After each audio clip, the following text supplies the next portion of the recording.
Wayfarers. Ladies and gentlemen, it is Thursday evening, 9 p.m. Pacific time-ish, and I am joined by an amazing set of individuals who are on a quest to retrieve a sacred key which has been wrongfully stolen from the dwarves of Tol Karabad.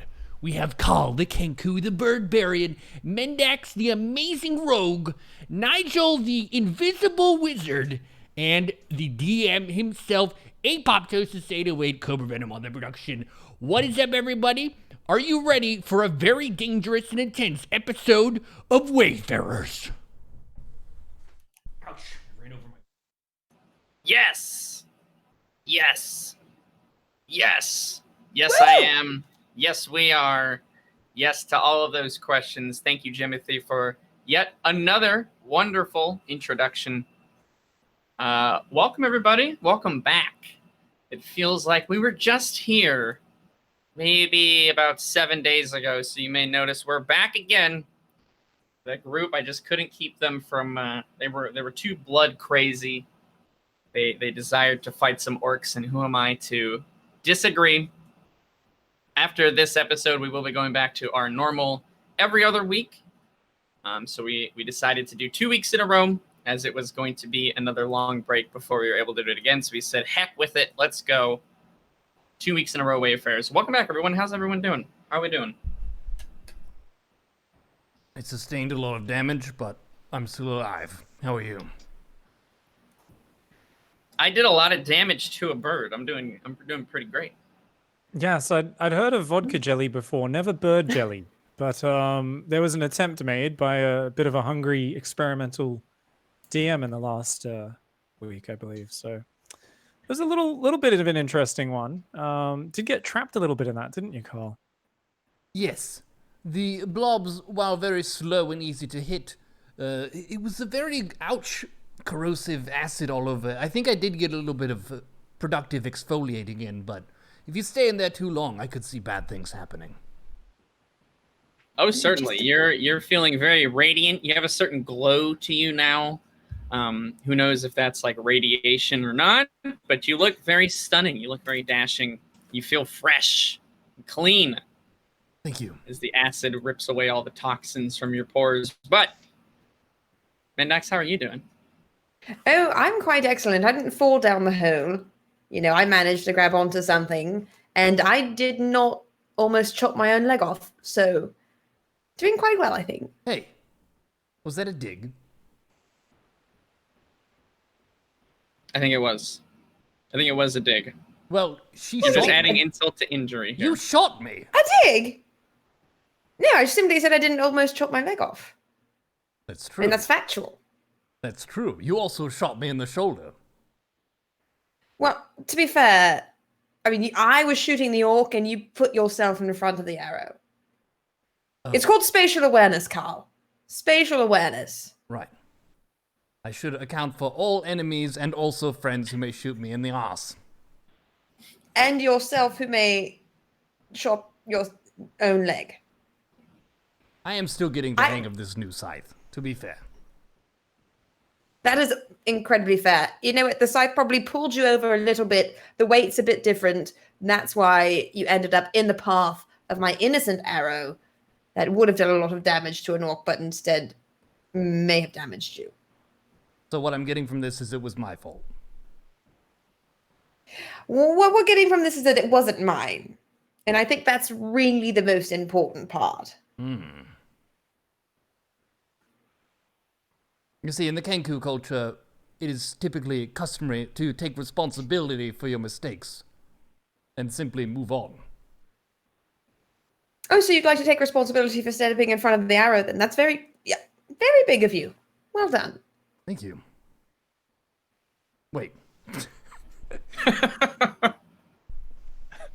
Well, regardless of who shot whom, who chopped off whose leg, who had some acid exfoliation, we're back. Everyone is still alive. Let's see if that is the case at the end of today's episode. Who remembers, by the way, where we left off? Anybody want to quick synopsis of the last session and where we're at now? Who wants to take this one? I would like to point out that we've obviously kind of entered the Orc Fortress here after avoiding a flotilla going out to raid. So we're luckily entering a fortress that is undermanned compared to bursting at the seams when they've, say, just come back from a giant raid. But we've managed to make our way in. There's been some enchantments on the front door. We've fought some gargoyles. We've basically showed that all three of us are actually capable of pretty much being invisible and stealthing through anything. Unfortunately, sometimes we walk on essentially garbage trapdoors, fall into gelatinous cubes, and get our butts kicked. Our little golem healer Goop is at this point purely there as our standard bearer and support. He can't actually heal anyone. He's burnt his spell slots for the day. We're wounded. We've used up most of our healing potions. And at this point, I think we're a little bit worried since we've just made it past the entrance. As we are going into a huge fortress, we have no idea where this key, I believe it is, the key to the Dwarven Teleporter artifact that we're looking for that's been stolen.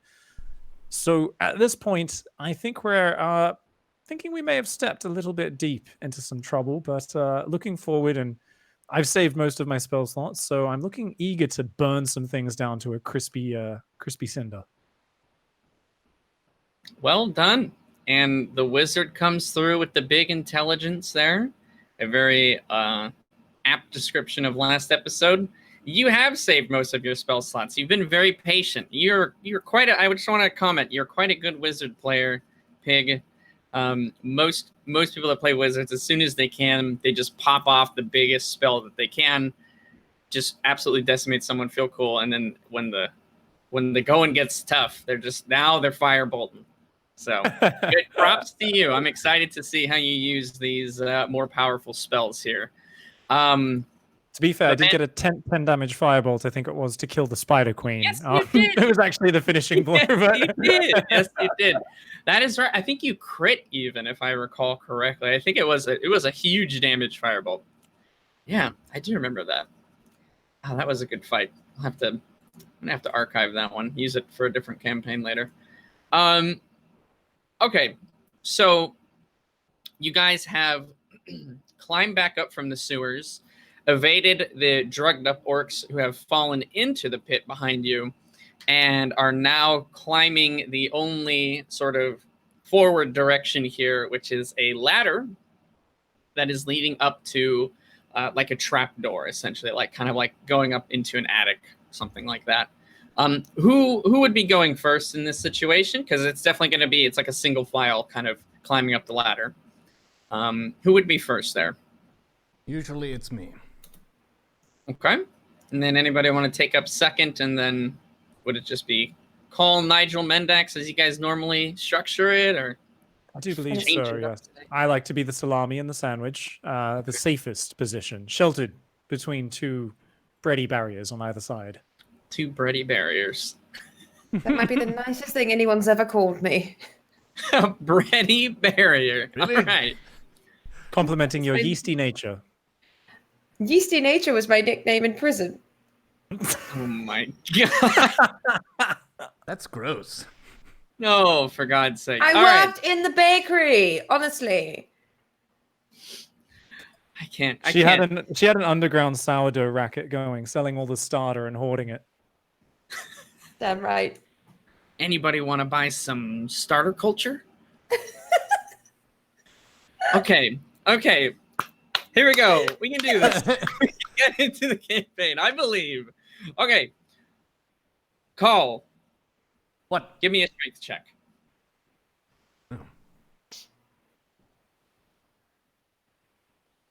So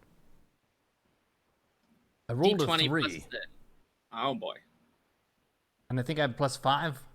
That's an 8. Yep, that would be an 8. Okay, so as you climb up this ladder here, which by the way, the ladder it's in remarkably good shape.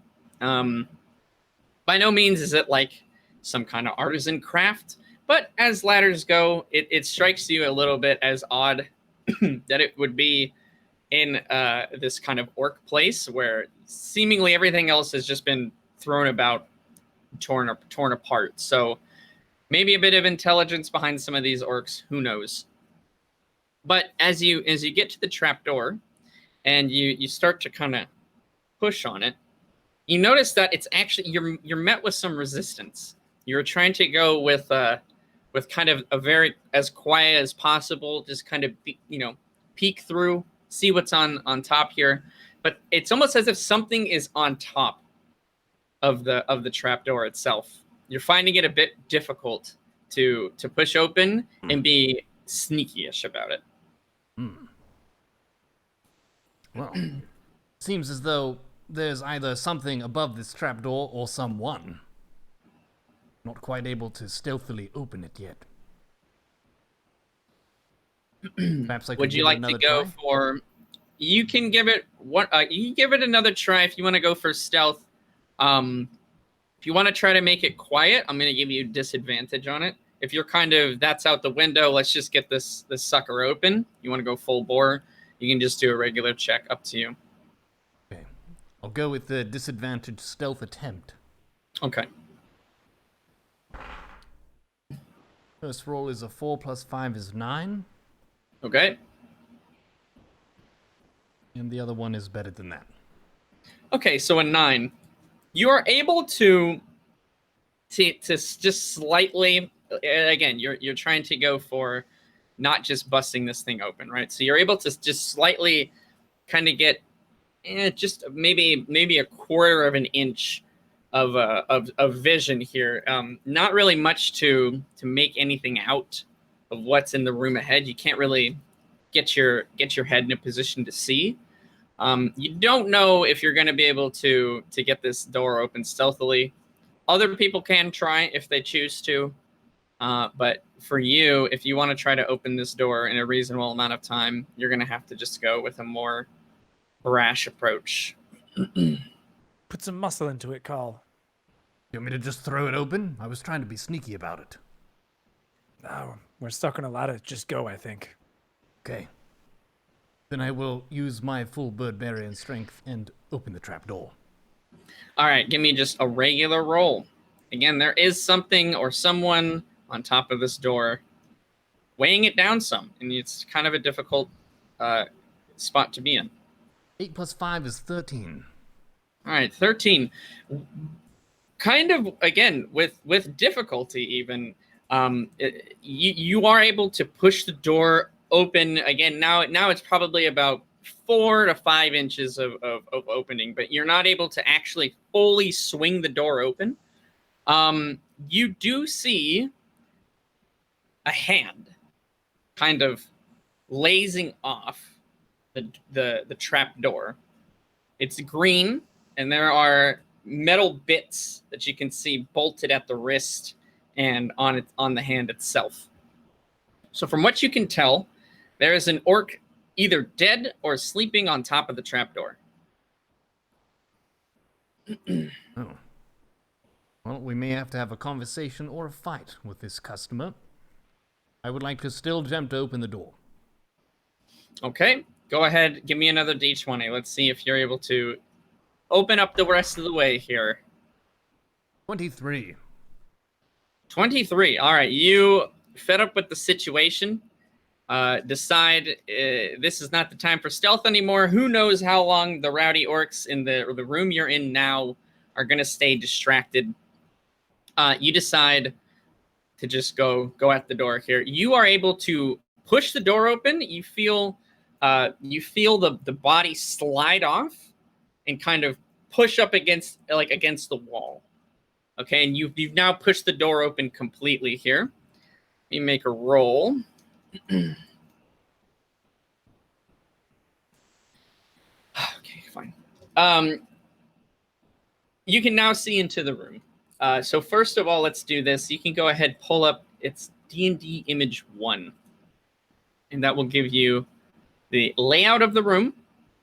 And I will give you some more details once you get that map up. So go ahead, everyone in the group here, take a look at what we've got. You are in the barracks. From what you can tell, this is where they store the weaponry. This is where they store their haul. You see tables filled with random weapons. Shards of glass and metal are all over the ground. There's food. It's similar in nature to the room you were just in, but also it seems, even though it is a mess, it seems less messy than downstairs. Downstairs, it looks like there's no rules, just whatever you want to do, who cares? Up here, there does seem to be some kind of organization, and I use that term lightly. There's not many weapons on the food table, for instance, and the weapons look to be sorted at least somewhat. Here's the blunt objects where you just hit people with them. Here's the objects that kind of are sharp. You can maybe stab and slash at people with those. Here's the other objects that look like you might be able to throw them real good. In this room, so the door didn't make.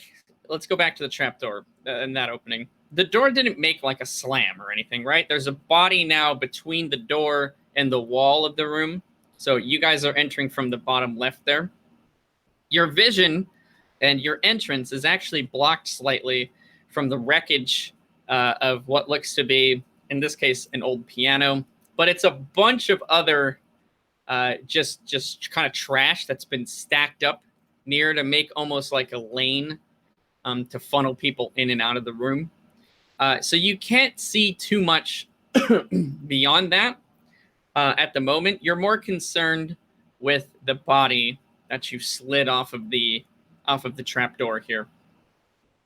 It is indeed an orc, and you can tell that this individual is still alive, but it is sleeping. There are glass bottles kind of discarded around the entrance of this trapdoor, and you can smell kind of the heavy scent of alcohol, or what appears to be alcohol anyways. It almost smells more like a cleaning agent than it would a beverage you would drink.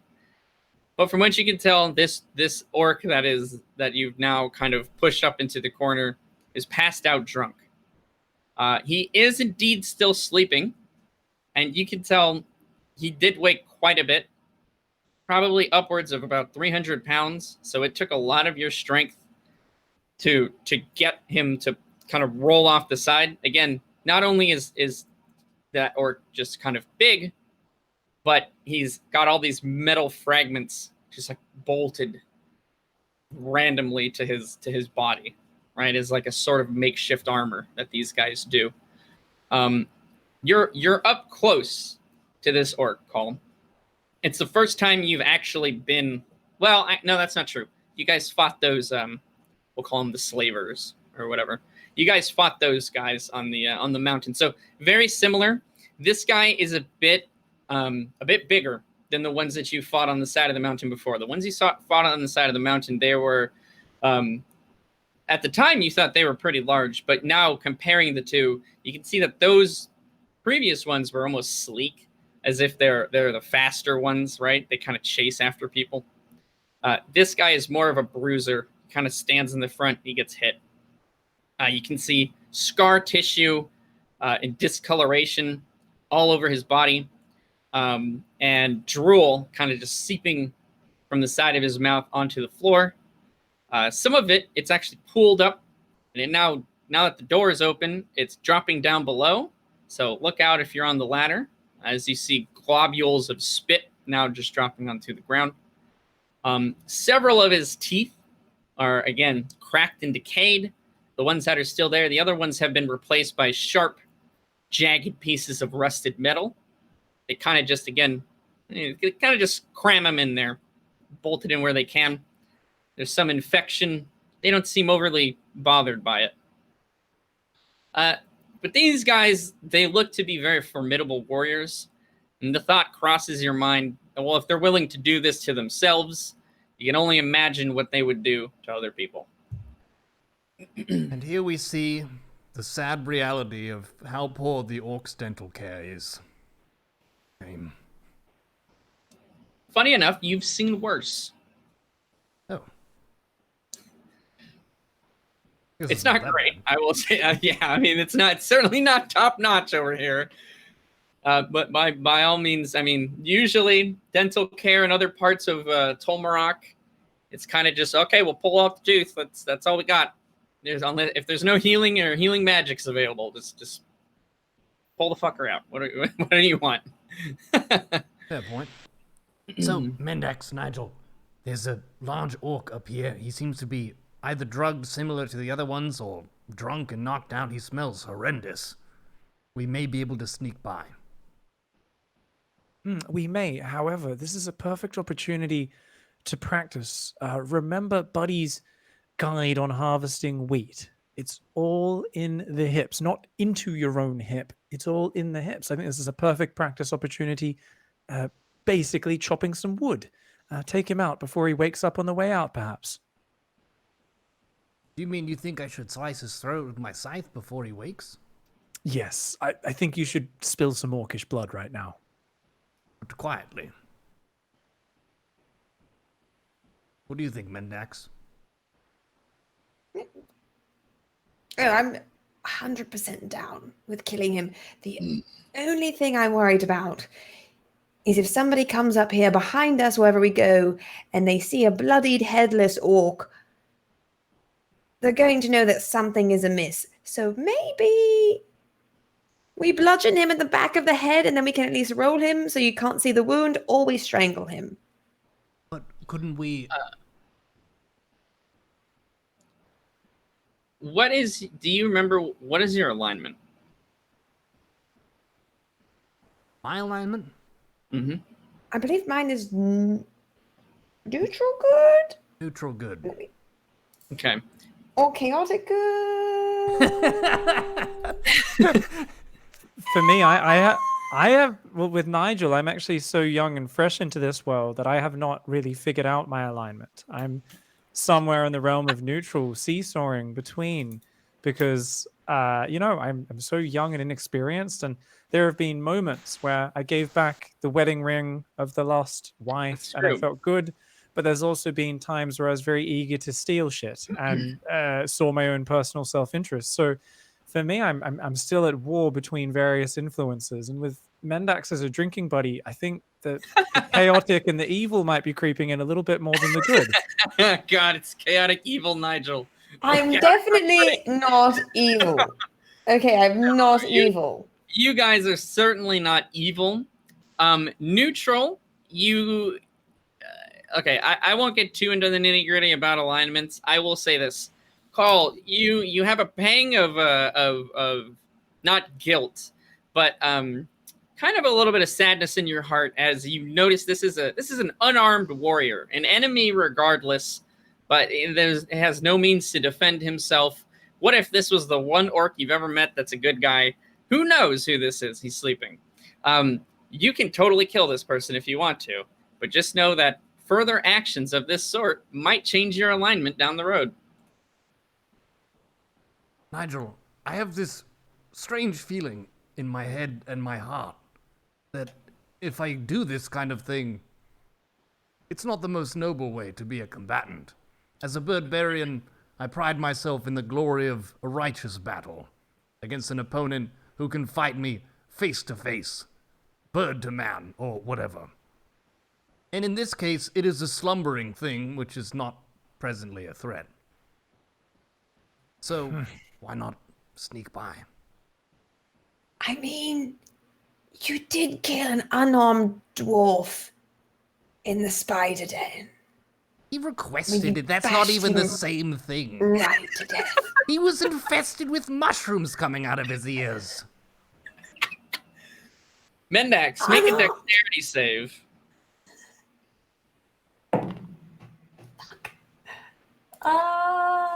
Okay, well, it's an 8. 2 plus 6.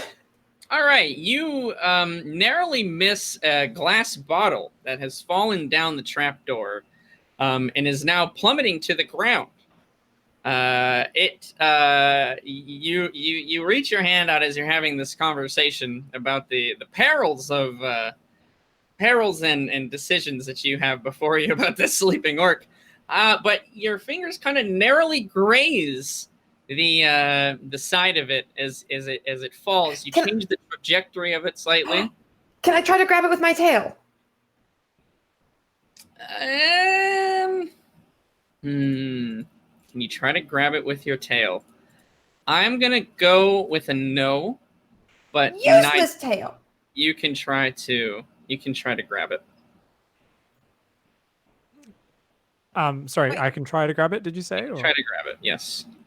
Well, It kind of Mendax kind of reached out, right? So she's below you on the ladder. So she kind of reached out, it tapped the side of it, and it popped it back up a little bit, but it's out of her reach. If you roll well enough, you can grab this thing. we're standing right next to the trapdoor, though. So, You're since still I on the ha- ladder. Everyone's on the ladder Oh, still. we're still on the ladder, right? Yes. Okay, no worries. Okay, I was gonna say, how high is the ladder, by the way? The distance? It's about 15 feet. 10 feet. If I was climbing the ladder, I wouldn't have had my wand in hand. Okay, I was gonna say if I could mage hand, maybe that would give me a bit more of an advantage. But we'll just try to catch it. I would let you try to mage hand if you Can we want. try to mage hand it? All right. You can go for it. You're a wizard. I'll let you do wizard stuff every now and again. I'll try and mage hand it as right, I'm pretty let's sure see. I do have that as one of my cantrips. Okie doke. So what do you want me to roll for that then? Since normally that's just are we just gonna roll the intelligence, the dexterity? It would still be kind of a quick reaction here. Give me a dexterity with advantage. Okay. We've rolled a 19 and my dex is +2. And the All right. second roll, I guess, is not a 20, so the 19 +2. Okay, 21. so 21. That is going to be good enough. Mendax kind of buying you a little bit more time for your reflexes to kick in, and you conjure up a spectral hand kind of out in the middle of the air here, and the glass bottle falls and is kind of rolling in the palm slightly, and you clasp the hand, grab it. Paul, you very quickly look around to see if there's any other glass bottles that are in danger of falling. You move a couple to the side. But overall, you're fine. What would you like to do with this glass bottle? I'm just gonna, I guess, raise it up. Just raise it up and just kind of place it just Put it back up. Okay. just inside. Yeah. And then mage hand done. Yeah. Okay. Absolutely. Call like this ghostly spectral. It's kind of see-through, but think of it almost like a DT. You can kind of see an outline of it. Places the glass bottle back down carefully and gingerly. Whew. Nice catch, Nigel. No worries. Let's get moving. Back on the point. Mendax makes a good point. I don't honestly care about your honor bullshit, but I think it's a very silly way. But maybe for someone as warrior-like and muscular as you, it makes sense. But I think the honor is absolute nonsense. However, leaving a dead orc is going to cause problems, and that monster looks far too large to strangle or knock and bludgeon unconscious without awaking him. So let's just creep past. Sounds good. I Okay. would like to. Okay, fine, but just for the record, I was still voted for the kill. Let it be known that Mendax voted to kill the orc at the top of the trapdoor. Yes, It's- noted, please. Thank you. It's Now in the for minutes. I'll record it later. Thank you. It's in the I'd like it minute. to be entered into the captain's log. She just wants to make sure it still four affects her episodes. alignment. 4 episodes from now, this orc's going to show up again. Who knows if it'll be for good or for bad? We'll find out. Okay, you each scale the last little remaining bit of the ladder, making sure that you stay as quietly as possible. In fact, let's get a fresh round of stealth rolls from everybody since we had a little bit of combat in between. So let's go ahead and get some stealth rolls, see how sneaky we're feeling. 16. I've got 20, 15 plus 5. 19. Jeez Louise. All right. Everyone is still feeling very fresh and able to sneak about. So you scale the last bit of the ladder. Mendax, you close the door. Behind each of you now get a better look at this kind of hulking orcish monstrosity that looks just completely unfazed from being essentially rolled off of his bed for the time being. You get a better look. Now each of you can see this room. Again, there's probably about a 3-foot mound of like trash or discarded wood and another kind of garbage that's a bit in front of you, offering some cover, so you're not immediately seen. Does anybody want to peek out and take a look at what's going on, or you all want to look, or is there someone in particular? Well, I was in the front. I definitely want to look and see what's going about. We'll just say you all take a look, unless Nigel specifically does not want to look at what's over there. I'll take a peek as well. Okay, you guys see 6 orcs. That's kind of the first thing that catches your eye. There are 6 orcs in this room, in very varying places. Some of them are awake, and some of them are asleep. 6, not including the guy that is asleep behind you. If you look at the map right now, there are 2 orcs that are lounging on that sort of beaten up couch on the top right. There are 2 orcs over doing some target practice, shooting some makeshift arrows from their makeshift bows. And there are 2, one at the top middle, kind of top left table, sorting some different weaponry, and one at that bottom table there doing the same thing, kind of looking over random bits of loot that they've gotten, throwing some things out, moving some things. One of them kind of comparing 2 different swords, throwing one aside, putting that one in his belt. None of them have seemed to notice you yet. You didn't make a lot of noise, and again, you're able to catch that glass bottle, so good job, everybody. The 2 orcs that are on the couch look like they may be sleeping. You can't be 100% certain from here. But yeah, what would you like to do? How would you like to proceed forward here? You haven't been spotted yet. Oh, sorry, one more thing before we move on. It's a little bit cut off from the map here, but so you can't actually see it. But at the top middle of the room, you see a doorway. At the top right corner of the map here, if you're looking at the map, there is a stairwell that you can see leads up somewhere. And in the bottom right corner of the room, behind some other barrels and crates, there's a door that's kind of been blocked. So there's 2 doors and a stairwell from this room. And how big are these orcs? Are they as big as the passed out one? Good question. The 2 on the couch you can't really see. The 2 that are sorting through the weapons, we'll say they're within about 50 pounds of that guy. They look as big and just as tough. Again, just to kind of paint the picture, varying amounts of metal scrap bolted to their chest and arms, some to their legs. These guys think like they have a little bit more than the orcs you've seen previously. By no means are they fully decked out by any means, but one of them kind of has like half of his head looks like it's been kind of replaced with this large chunk of metal. And the other one looks like he's missing one of his eyes, and there's kind of just some makeshift painted piece of rusted scrap that's been inserted there instead. The 2 that are by the arrows are they're not covered. They have no metal that's bolted to them. They look more sleek, more slender, as sleek and slender as an orc can be. But they look definitely like they rely on evasion more than taking a hit to do their combat. And then again, the 2 that are on the couch, you can't really make out what's happening with them.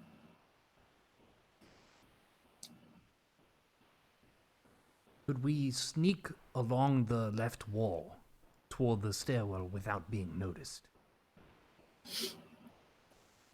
I don't know, can you?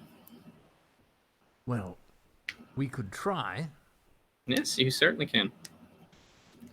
I will say the 2 orcs that are looking at the various weapons on the table, their backs are not turned to you. They are they're sorting things on the table, and they're facing the wall technically. They're not looking at the wall, but they're not looking the opposite direction, if that is coming through. They're not looking at the wall, but they're not looking at the wall. Not looking at the wall. Right. Exactly. So I'm rather injured at the moment. I'm seeing so many enemies before me, and I have 17 hit points out of 48. I have 1 more health potion. I would like to have that. Have a way, my friend. This is a regular health potion, yeah? Yes, indeed. Okay. 2d4 plus 2. 2 and 3. It's 5 plus 2 is 7. 7. Give yourself 7 hit points there.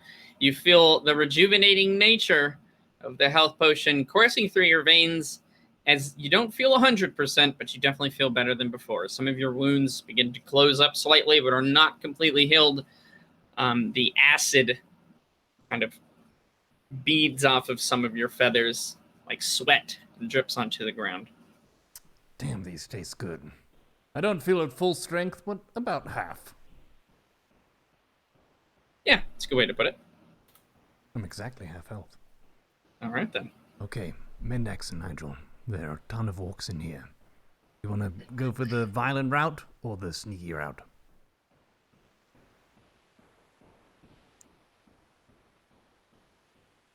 Sneak away. Definitely the sneak. Question. Which exit are we aiming for? Well, there's one that's closest to us, the stairwell that's directly ahead. Up in I that know corner. there's a doorway that's closer, and then there's a stairwell. Yes, if we follow the door, we can get to the wall. We can get to the door. Yep. 'Cause we're Think of it like opposite- 12 o'clock. There's a door there. I know you can't see it on the map, but it is there, I promise. Okay. Sure, we could try to go for that. We've been Lead sneaky on. so far. Lead on, Carl.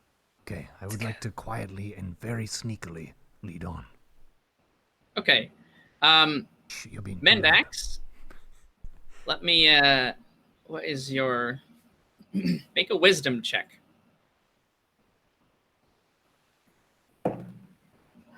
16 plus 2, 18. I don't know why I'm whispering to the DM, but That's fine. Stealth. You succeed your wisdom check. This is not wise. Your years of experience in stealthily assassinating and stealing from people, you can tell for sure that if you leave this debris, you might be able to sneak. There is no way in hell that the bird and the human are going to be able to not draw notice from those two orcs there. okay. I'll get it. Put my hand on Carl's shoulder. Just reach for it. Carl. What? Carl, we can't do that. They will definitely see us. There's no way. We need a distraction. If we're going to go stealth, we need a distraction to get them to look away. What's more distracting than a slice of bacon? Leave this to me. 2 slices of bacon. All right. I am interested to see where this is going. I don't have a better answer, so. Ready yourselves. We'll only have a few moments. Okay, so when you cast this and they look away, mad dash for the door, hunkered down. Still be stealthy and scurry, but I'm going to make as much noise with this illusion as possible. I'm going to create a squealing pig and run it through from one side of the room to the other. And Okay. as long as it draws their eyes away, hopefully we can sneak along the edge, get to that doorway, and get through there while the distraction's still going. Sure. Where would you like the illusion to appear and go to? So I want it to appear. You think about clock positions or things like that. Yeah. Down about like 4:30, 5 o'clock, kind of Okay. in amongst the crates, and then I'm gonna kind of have it. Basically. Actually, sorry. No, we'll start at 6 o'clock in the open. Okay. It'll just kind of come out from maybe under the table that the orc is sorting weapons, the bottom table. Okay, sure. And I want it to run over, squealing, and then I'm going to try and just run it. You know, there's the kind of hidden door in the bottom right behind the crates. So Yep. it's kind of going to go in there so that if they pursue it and distract it, they're not only getting their eyes pulled directly away from where we're headed, but also it's going to kind of go in and hide amongst the crates so that hopefully it's harder for them to realize as quickly that it's an illusion. Okay. Sure. Absolutely. Do you have to make a roll for that? Or I think you just get to do it, huh? I believe they just get to do it, but there is a saving check if they examine it. an intelligence investigation check against my spell save DC, then they can discern that it's an illusion in that case. All And right. it becomes faint to the creature at that point. What's your spell save DC? So my spell save DC is 13. Okay. Go ahead. Tell me if there's a specific way you would like for this to look or appear. And just remember, that's only an action to actually examine it. So it's not necessarily an immediate thing that would happen. Okay.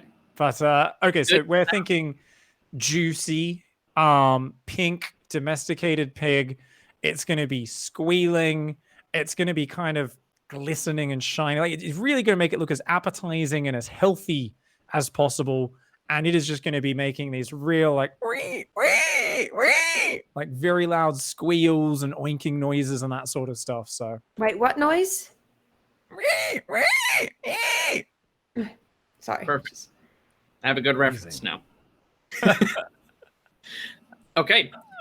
You, with the quick swish and flick of the old handy 9-inch oak, a pig of moderate size, we'll say, appears beneath the weapons table.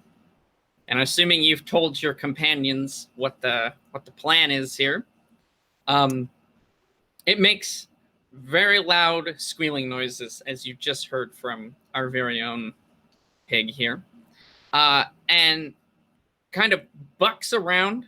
Again, you're very careful not to hit anything with it, because you know that an illusion, it's not going to be able to physically move anything. You're just going for a quick distraction, which will maybe buy you guys 5-8 seconds, something like that. It runs around. It runs in between the legs of the orc, standing at the weapons table. Instantly, the two orcs at the weapons table, they flip around, one of them dropping the sword that they were inspecting, which kind of clatters to the ground. They let out kind of startled yells. And they start kind of moving after this pig, very confused at what the hell is going on. It jumps and kind of burrows itself into the crates in the bottom right corner. The two archers, we'll say, flip around as well. They're going to shoot an arrow each at it.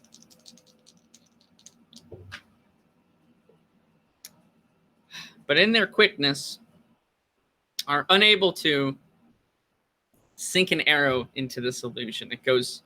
One goes to the left a bit wide, one veers off and clatters onto the wall. They're not very good shots. And this is all kind of happening simultaneously here. So don't think that it's like this happens and then you guys go. You're going already. You're already going. The orc that was sleeping next to the trapdoor stirs slightly, but doesn't wake up. Fucking useless, stupid orcs. Doesn't wake up. He is too far into his drunken haze. And apparently the noise of a pig is no bother to him in his sleep. He's slept through much worse. The orcs are distracted. You have the time you need to make it to the door. The two orcs on the couch don't move.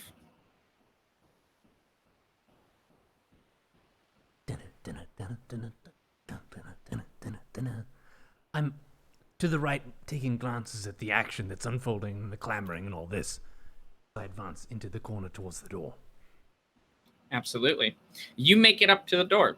Call, you're the first one. Are you just like barging in? Is that the goal? You don't have much time, so you gotta like. Yes, I mean basically it's already very loud in here, so I don't need to take extra care to be good.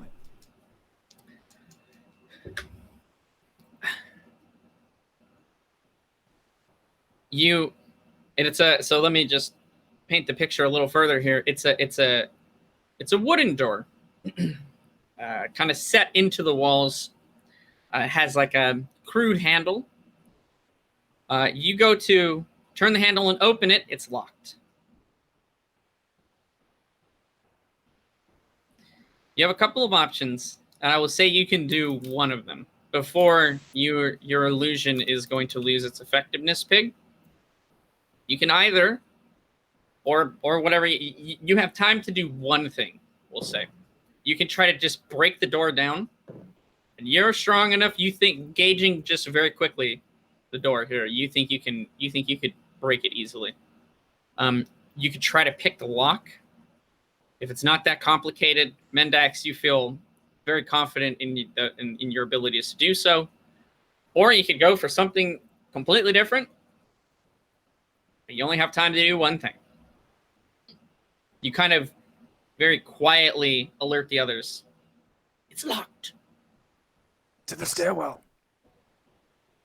Okay. Can we continue to dash around the corner, like take it around and then go toward the stairwell? Yeah, you certainly can. Mendax, did you want to say something? Yeah, on my way following behind him, if possible, if they're adequately distracted, I want to just try to grab any kind of sword off the table that it looks like I can get to without causing a clattering of other swords falling onto the floor. Sure. So you want to try to grab whatever is like on top. Yes, I would like to grab something long and pointy. Right. The weapon that you're able to grab as you're moving past is a spear. Fair enough. I'll take the spear. Okay. So your guys' plan is to go to the stairwell. Are you gonna camp out a little bit there and see what happens in the room, or is your intention to move up and just circumvent the room? I'm imagining no time. We should be rushing up. I'm thinking of like a cat that's seen a lizard. That's just get up there as quickly as possible. Okay. You guys make it to the stairwell. And you're able to move up. It's not like all in the open. Once you reach the stairwell, you're now behind the walls, essentially. The vision to you and to the room is very obscured. You move up maybe 5 feet or so, and you're already out of vision of the room. Would you like to assess there? At that point, what your plan is going forward? Or are you just wanting to keep spiraling and going up? I would feel like continuing to advance as quickly as possible, assuming there's no obstacle in our way, would be the correct path. If there's only one way forward, then why stop? Until we reach the stopping point. Absolutely. Yeah. Sounds good. Unless this is like some Eiffel Tower and we're going to be running up for 25 minutes. Not 25 minutes. You proceed up the stairs for 5 minutes, and you're still not at the next floor. This is a rather tall tower, I would say, as I'm huffing and puffing a little bit. Yeah. I mean, I'm assuming you're not, like, sprinting. No, up but the it's like a stairs. stealthy, quiet jog like this. Yeah.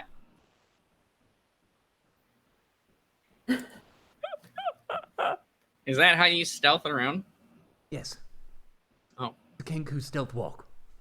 I'll have to keep that in mind. Yes. It's like was it Abe's Odyssey? It's like his creeping Oh, walk. yeah, dude. Yeah. That's good. That's perfect. So you guys move up 5 minutes or so. You're still not at the other floor. The stonework of the stairs and the walls has improved slightly. It's looking a little bit more well upkept. It's not broken down and disheveled like many of the rooms that you've been in before. There are some kind of slats in the wall where you can see outside. You see the orange glowing sea of lava, the plumes of smoke coming from the mountains as well. We're still going. Okay. Another 5 minutes goes by. You're still not at the next level. So 10 minutes of walking so far up this stairwell. You haven't quite made it up to the next room yet. Okay, at this point I would be a little bit skeptical and may slow down the pace to more of a walk and then turn back to the others. Does this seem like it's unnecessarily long of a journey to you? It does, however, in my experience, magical artifacts usually lie at the top of such a tower. Either that or ridiculously powerful orc shamans or virgin princesses, one or the other. In your experience, you have experience with virgin princesses at the top of towers. I've read many a dusty manuscript. Did they have pictures? Sadly, only the occasional wood carving, and the artist's impressions are quite basic. Not a pop-up scroll, then. Sadly, no. Well, if there is a orc shaman, then perhaps we've got a epic fight on our hands. I don't know how far up this Ooh, what is, if but the virgin princess is a virgin princess orc shamaness? okay, we're just playing imagination games. We're on a mission here. I'm just trying to think of every possibility. You need to be prepared no matter what. I check my spoon just quickly. I pull it out of my small clothes and just check it's still all good. And assuming it is, place it back.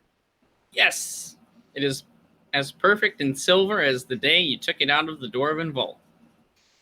Fantastic. Back into the Nigel vault.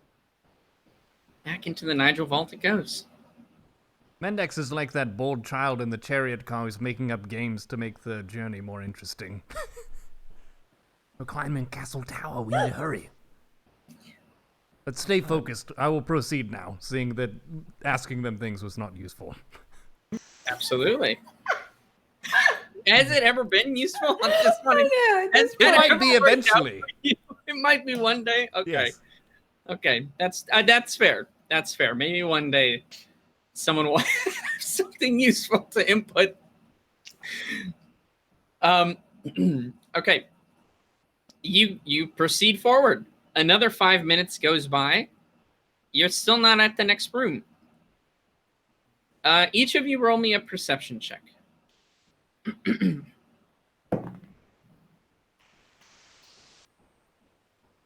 17.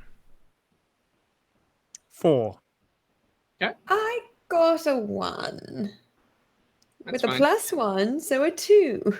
There's no critical I know. failures in skill checks. So We're now winded. It's hard to You're perceive things when you're sweating and breathing heavy, climbing up so many stairs. That is so Call it- true. So true. Call is still focused though with the 17. Call. You notice that the stairwell, things are just starting to look very familiar. I think you've seen that crack in the wall before. You look out again, the view looks the same. Things are starting to look familiar. You ever get the feeling that you're going in circles? Not making any progress? I believe I've seen that crack in the wall before, or maybe their uniform all the way up. But this is strange. I would like to go to my equipment, and I have some wooden stakes. I would like to just put a stake on the ground next to the crack, just as a mark. Okay. Sounds good. I like that idea. And then you continue forward. Yes. All right. Yeah, absolutely. You all walk forward. Now, Mendax and Nigel, you guys are paying a bit more attention as well to kind of your environment and your surroundings. Another 5 minutes go by. You come up to the stake on the stairs again. That stake looks just like my stake. Nigel, do you think this is some kind of trap or loop that we're stuck in? Yes, this is definitely some sort of enchantment, but I'm not sure if there is a physical displacement going on or simply something illusory to our perception. Let's try walking down and see if we can get our way back. Okay. You guys walk down instead. In about a minute, you reach the second room. You mean the room we just came from? Or the first room. Yeah, sorry. Yeah. Well, this is the one that we chose to go past the door before. Correct. So you're back Okay. in the only map you've seen so far today. Okay. Oh, so we're all the way. Oh, okay, sorry. I thought there was like a. Yeah, you walk 1 minute down the stairs. You're back in the room you guys just snuck through. God damn. So we didn't come across any other doors on the tower on the way up, did we? There's the door in this room. Which is behind the again, crates, and that's it. one behind the and crate. and the locked one. In the Okay. locked one. You got it.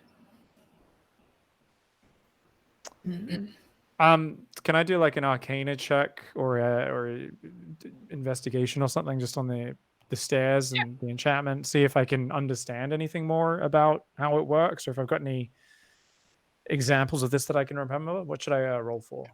Yeah, you can definitely roll an Arcana check. Okay, I've rolled a 12. I think I got a +5. Yeah, 17. Okay, so though you're not able to distinguish the exact components of whatever enchantment is kind of been placed on these stairs, you can tell that you are in some kind of it's like a temporal displacement where the kind of same scene repeats over and over. Which is usually you actually remember something similar to this in the tower that you grew up in, Nigel. There was one of the forbidden sections of the tower that you were never able to get to despite your best attempts, had a similar enchantment placed on it where those without a either specific item or that have been chosen to move up the stairs they would just kind of loop over and over endlessly. Okay. Yeah, this sort of magic is too powerful. I don't know how we'd get through unless I had some sort of mark or magical passphrase or something of this nature. I don't know how we can possibly progress up here, but I also think we've used up our trick with getting past these orcs. I think we may just need to fight them. You guys head back down. I'll give you kind of you can put that image back up if it helps here, the D&D image one. Excuse me. Yeah, the orcs are they're kind of conversing. There's still the two that are asleep on the couch, which now you can see from your vantage point. You didn't really take notice of it when you were just kind of running past. They are asleep. They're kind of just sprawled out. These guys have, once again, there's more bolted metal to them. Weapons, you can't make out anything in particular. But the other four are over by the crates, and they're kind of, you've seen now that they have moved crates out of the way. They've actually kind of torn apart that section in search of whatever the hell this thing was. And they're still talking over by that corner, in fact. Trying to figure out. They have no clue. You get the sense they did not figure out that it was an illusion. Big surprise. They don't have the best of intelligence checks in the world. And they're still looking for it. Fresh meat, dude. Mendax, you can't pick locks, can you? I can. I can't guarantee I could pick all locks, but I damn sure try on this one. Is it insanity to try that? They seem rather distracted. If we No, I bash think the it's the door best- down, they're going to fight us for sure. So I think Best we might chance as we've well. got Yeah. at this point. I'll attempt to pick the lock, and you be ready with a fireball, and Carl, you be ready with your scythe. All right. We'll watch your back, creep up behind you, and be prepared. Okay. We can actually give me stealth checks again. I've got a 19, 14 plus 5. 17. 18. Jeez Louises. All right. The sneakiest group of Sneak. Wayfarers that have ever existed. Okay. You guys, so you head down the stairs. You have a plan now. You're gonna protect Mendax, watch the room, watch the door, essentially, while she tries to pick the lock. Okay, you move forward with the plan, keeping a watchful eye on the room in front of you here. They're still digging through the crates. You see kind of just random items flying through the air. Looks like clothes, old cheese wheels, Shoes? broken. Pants? Yeah. Over in the bottom right corner. But you don't see those things because you're very focused on picking the lock of the door. But you guys sneak over. You remain, from what you can tell, undetected. Go ahead, Mendax. You're at the door now. You grab the thieves' tools. It's kind of what you use in this situation, and you go for picking the lock here. Okay. So go ahead and give it a go. Is it just a straight D20 or? It's a D20. It's going to be plus sleight of hand, if I'm not mistaken. So Let me take a look here. Okay. And then I think the thieves' tools give you actually a bonus here. Let me see. Let me see, actually. I think that's the case. Either you get advantage or you get a bonus. It's one of those two. Let me... Proficiency, add your proficiency bonus to any ability checks. Okay, yeah. So basically, it's going to be the same addition as sleight of hand. So you get to add your dexterity to trying to open this lock here. So go ahead, my dexterity is +6, and my sleight of hand's only +3. No. Your dexterity it's +3. You have a 16, so it's only plus. Oh, I see. I was looking at. Okay. It's all right. It's complicated, but you do get. Oh no, wait, that's right. So you do get your proficiency bonus. So that's another +2. So you go. Give me a D20 +5. D20 +5. Okay. Yep. Boom. Okay, so that would be a 12, and so a 17. Okay. Very quickly, you sort of start working with the lock. I'm very familiar with using the tools of the trade, especially with a domestic forager as skilled as yourself. You are able to, you hear the satisfying click in no time at all. Almost, it seems to Nigel and Call that you guys just stopped moving. The lock clicks open, and you know that the door is openable. Go. So, open the door. Open the door, going. Just. Unlock the door. You go in the door. I go in the door and I wait behind it to let them in, and then gingerly shut it behind them after they come in. Fantastic. So you guys very quickly slip into the room. Go ahead, pull up D&D image 2. Don't want to give anything away in the title of these images. We got to keep it generic. D&D image 2. Image treasure hidden in left corner. Yeah. Trapped behind box number 3. All right, you Lord. Guys are in. This room is disgusting. It's not the best room. It's an Is orc. that a rat man? It's an orc castle, Mendax. Not a fairy hideout. When I make the fairy hideout, I'll make sure that I include a torture room as well. So you guys enter from the southern door, and you very quickly dash in, close the door behind you with a silent click, so making almost no noise at all. You see and smell kind of an abrasive amount of different things that kind of assaults your senses very quickly. Decay, rot, kind of spoil, all around unpleasantness. It almost hits you the same way when you're in the spider cave talking with the dwarf, and when you made it to the living wall of flesh. Kind of is a similar scent. You brings up those memories. In fact, give me a Constitution save.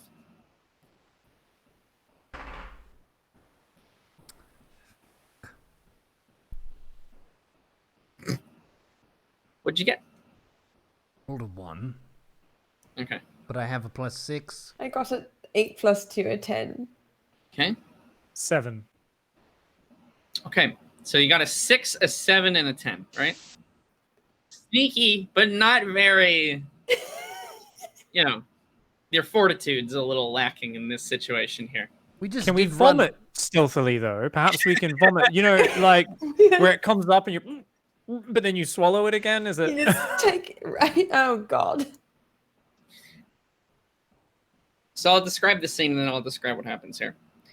You are in what you can only assume is a some kind of mad laboratory. There are, from the picture here, 5 tables total, with corpses, varying degrees of rot set in, kind of strapped to them. Different shaped humanoids, most of them human, and 2 of them are dwarves. Okay. You can tell by the implements and weapons that all of them are dead.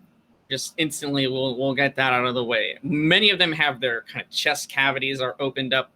Some of their appendages, their arms, legs, are severed and kind of being experimented with. There are jars, kind of large, almost like glass cauldrons next to each table, and tubes that are like connected to the body's blood draining out. They're collecting the blood of all of their victims here. There's smashed glass everywhere, and different. There's a couple of other of these crystal cauldrons around that are filled with like a green, almost bile, like a sludge. Almost looks like an acid sludge. It's a cold stone floor, and it's lit by a few, like, I guess the word for it is sconces. Yes, it is. The light doesn't seem to be fire necessarily, but almost some form, from what you can tell, Nigel, of this newfangled invention called electricity. You've seen it every now and again. It's not crazy. There's different types of magic, and it works essentially on the same principle. But it's a way of storing magic and using it later for light and various other other things like that. On the far end of the room, there is a table with many different items on it. You can't get a sense exactly what all of it is, but books, different scrolls, writing implements, body parts, even just hands kind of stuffed into jars.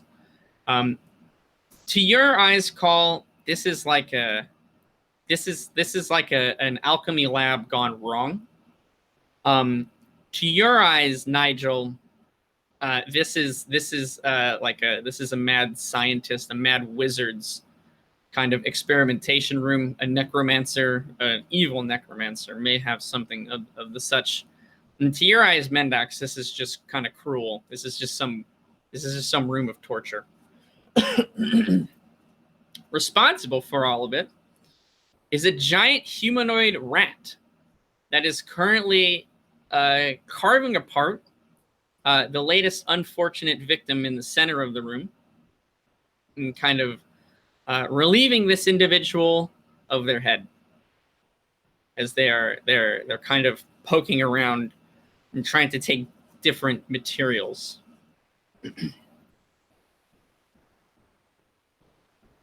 At the moment, you've not been noticed.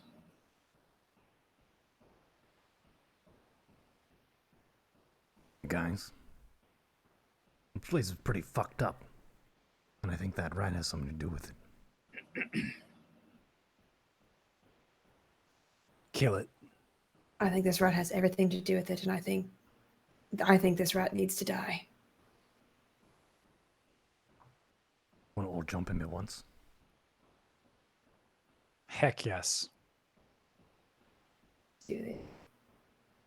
Okay, tell me what the plan is. Okay. First, after seeing the killed and torn apart bodies of the men and dwarves, I would like to let that feeling flow through me and go into a rage. Absolutely. As you go into a rage, before you hit that, I haven't forgot about your Constitution saves, of course. Shit. So 10, 7, and 6, if I remember correctly. You each, in an instant, you kind of perceive all these things, right? And as you're talking to each other, you kind of take your first breath in of the room around you. You get a true sense for the actual amount of death and rot that is in this room. There's no windows anywhere. There's nowhere for the smell to go, so it kind of just lingers and festers. There's bugs, maggots everywhere. All of you keel over and sort of lose the contents of your lunch almost simultaneously, adding to the green slop already on the floor.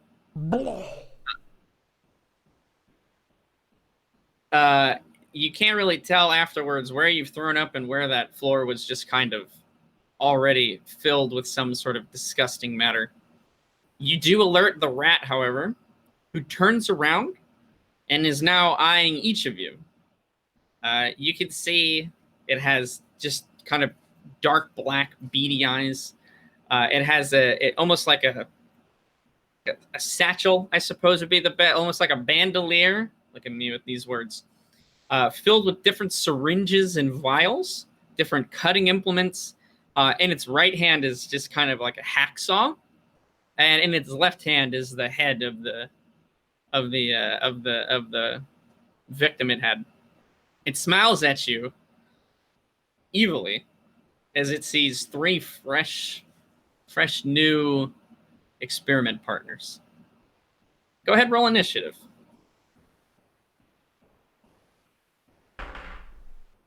I'm 18.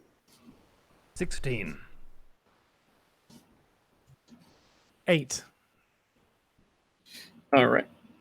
Let me go ahead and write those down here. All right, so Mendax got an 18. Paul got a 16. Nigel got an 8. Let's see what my buddy got here. Mm-hmm. Alrighty.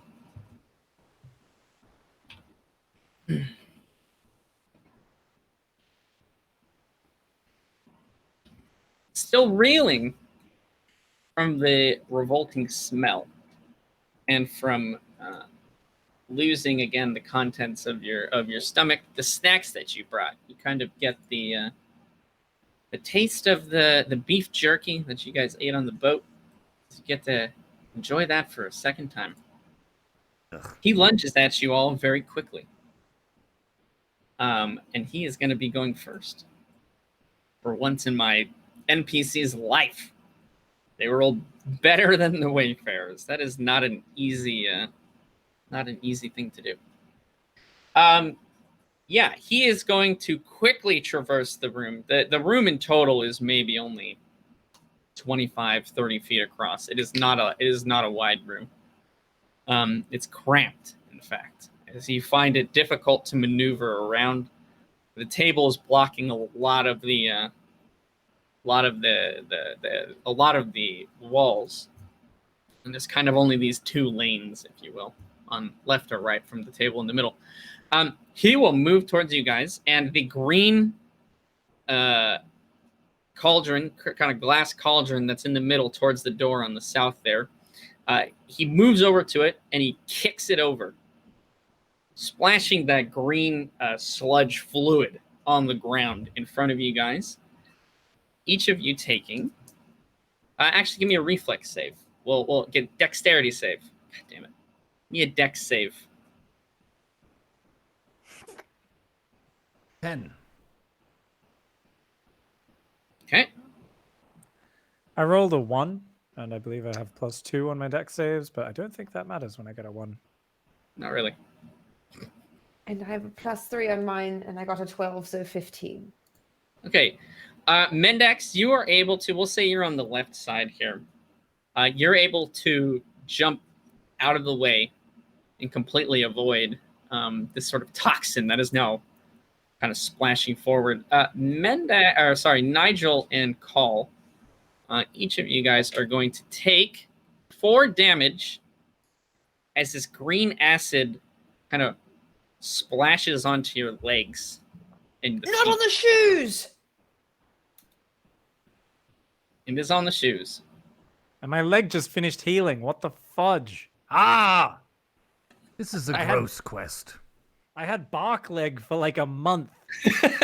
God damn it. Now it's going to get all burnt up again. Ah. So each of you, yes, you take 4 acid damage.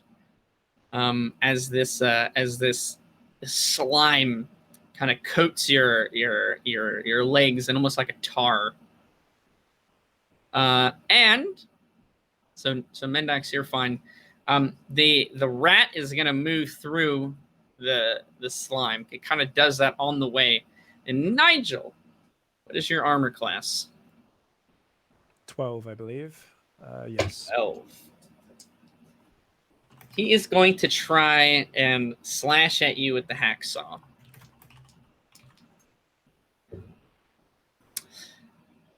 But whether it's because you had dumb luck or you're a little too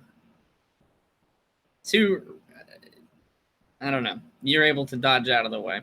We'll say that the acid kind of made you duck down in a knee-jerk reaction to try to wipe it off your legs. And as you do so, the hacksaw kind of slashes through the air, missing your head. Stupid rat. All right, go ahead, Mendax. Your turn. What would you like to do? I mean, I've got this wonderful looking spear. I would like to try to use it and jab it into this stupid effing rat that's attacking my friend Nigel. All right. Let me look up this equipment here. Okay, go ahead. It is I believe, okay, you should have, let me just look here. Okay, it is a simple weapon, so you do have proficiency to your attack roll. However, it is not a finesse weapon, so what that means is you don't add your dexterity modifier, you add instead your strength modifier. So you add your strength modifier to your hit and damage, and you can't sneak attack with it, I don't believe. Oh, damn. Okay, that's fine. My strength modifier is 0, but I did get a 15. Okay. 15. Yes, that is going to be enough to hit this guy. Go ahead. It is a D6, and it'll just be a straight up D6 because, again, you don't have any strength modifier. Okay. You're not attacking with a finesse weapon, so you don't get your sneak attack bonus. That is 5 damage. All right. This guy is going to take 5 damage. You lunge out with your newfound weapon. You're not very familiar. You know the basic concept with a spear, though. Stick them with the pointy end. You do so. And you're able to sort of kind of stick it into the hide of this rat. Just to give you a bit more of an apt description, he's covered in this like matted fur. Flies are kind of swirling around wherever he goes. It almost looks like, not like dreadlocks from the fur, but it's definitely sort of patched, right? Like it's never been groomed, it's never been upkept, which almost forms a bit of a thicker kind of natural armor.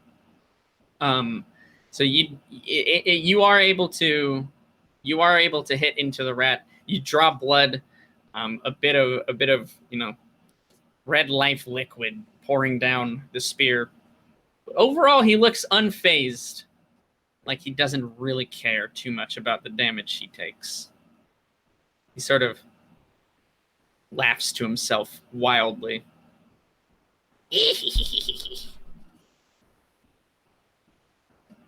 Call, go ahead.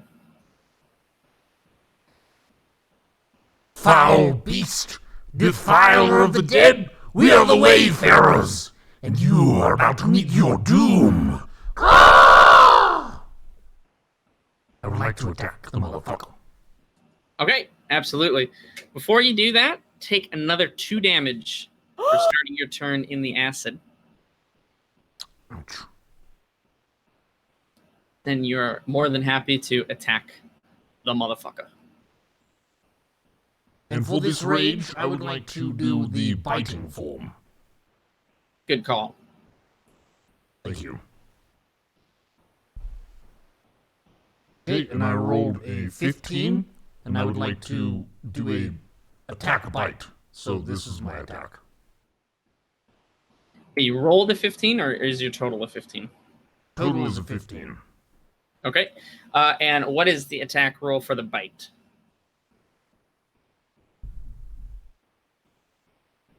It's going to be a 7.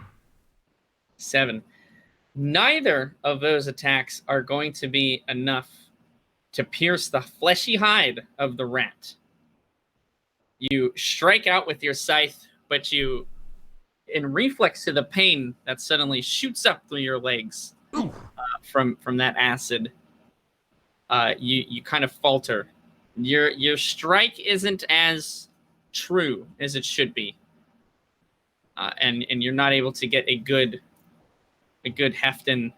Same with the bite. You kind of the whole process has been tripped up slightly as you try to get a good bite out of its arm, but you're not able to connect. It's a little too hard to predict. You haven't quite gotten the rhythm of this creature.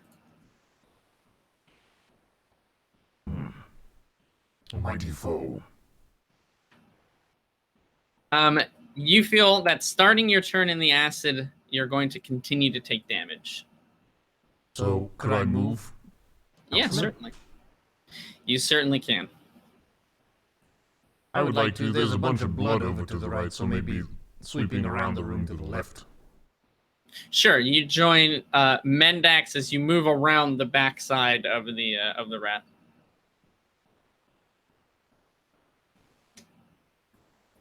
Okay. Nigel, your turn, my friend. Go ahead and take 2 damage as well. Ow. Stupid rat. All right. I am going to pull out one of my trusty 4.5-pound rocks from my pocket. Okay. And I am going to catapult it square into the chest of this disgusting beast. Absolutely. Yeah, you're up close and personal. You can smell, almost taste the breath that this creature is giving off, as it's this rancid, sour kind of, just disgusting, almost as if his victims and his experiments might also sometimes be his lunch. Go ahead and give me your catapult roll. Ugh. Okay, so is it just a saving roll for them, or do I also need to roll? Oh, for yeah, it? let I think me, it's just the dex saving throw for the rat. Yeah. Yep, I think you're right. Yep, okay, so Dex 13. Let me go ahead and see if... And this is a first level spell slot, by the way. Okay, sounds good. He is not able to avoid the impact of this 4.5-pound rock, as he's keeping an eye on all the other Wayfarers shifting around him. All right, so that should be 3d8 bludgeoning damage, I believe. Yep. Let me roll that. Oh, 3d8, my lord. My lord, help me. Woo, Nigel with the muscles. Bringing that fire. That's a 7, a 4, and a 3, so 14 damage. All right, 14 damage, absolutely. You hear a sickening crack and a crunch as you're certain you've broken a few bones in the left arm of this rat. You can actually see the impact where the rock hit. It's broken away some of the fur and the skin, and you can see a little bit of the white bone poking through his arm. Oh, I think we're having problems with our call here. I don't know if you heard that. It was a very cool hit. I heard it. Okay, fantastic. Yeah, again though, he doesn't seem to pay much mind to it, as he's kind of just raving to himself. The rat is raving? Okay, if you move, you will potentially provoke an attack of opportunity because you are currently engaged in combat with him. It's just to get out of the acid then. So I'll stay in melee range with it, but I'm just gonna circle and at least get out of the acid. Sounds good. You move out of the toxic sludge. All right.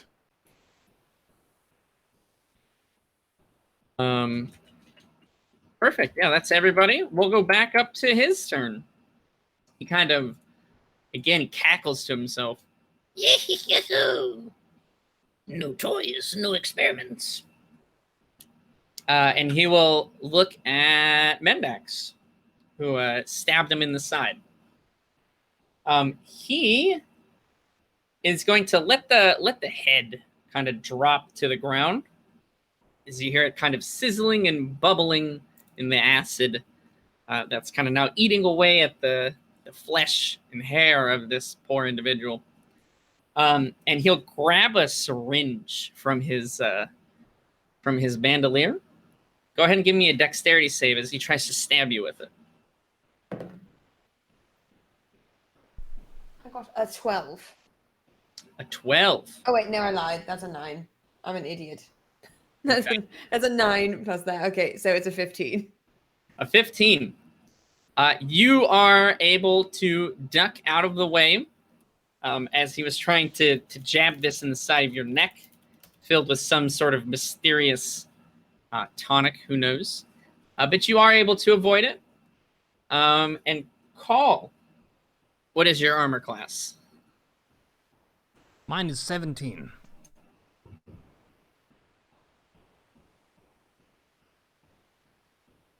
Call the Kanku the Birdbarian, 17. who is currently muted. He said 17. 7 Oh, effing teen. Did he? Okay. How did you hear that? He's muted. Because I have the stream on as well. You crazy person. Got it. 7 effing teen, because this is a very wholesome D&D podcast. We don't swear here. Is unfortunately not going to be good enough as the hacksaw comes down into your arm, and he slices away at some of your feathers, dealing. You're in a rage, right? Yes. Okay, resistance to slashing. Don't forget. Dealing 3 damage. After the resistance here. And that's half. Yes. Mendax, your turn. I would like to switch to my bow and arrow Okay. and then shoot an arrow at this stupid rat. You can do so. Okay. Oh no, where did my bow go?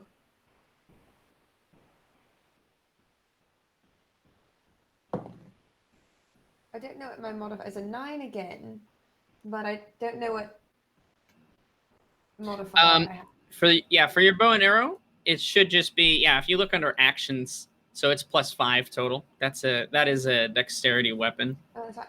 It's not showing up under there anymore. I have my dagger and my spear and my unarmed strike, but not.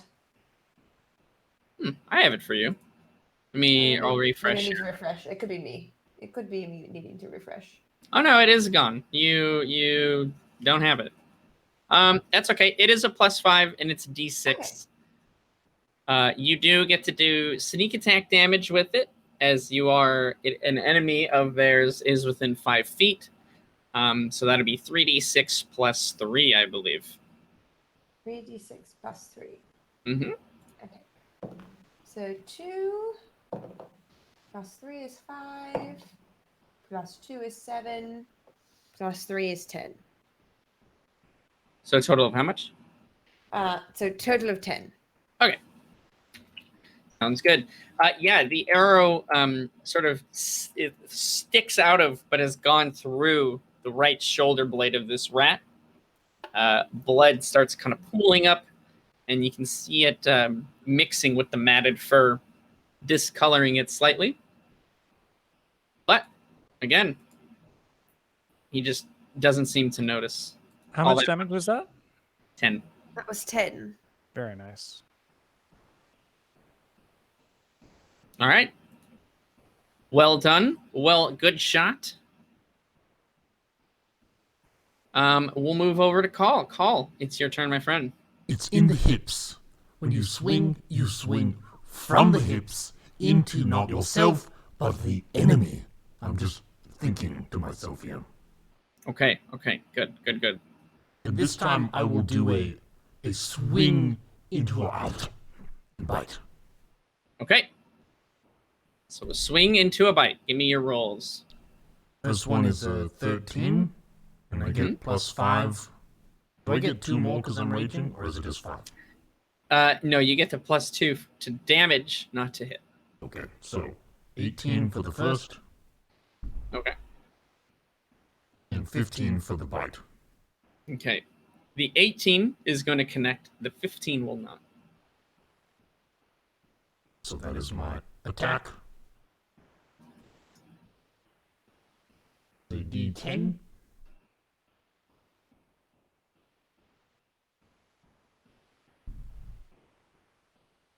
I rolled an 8.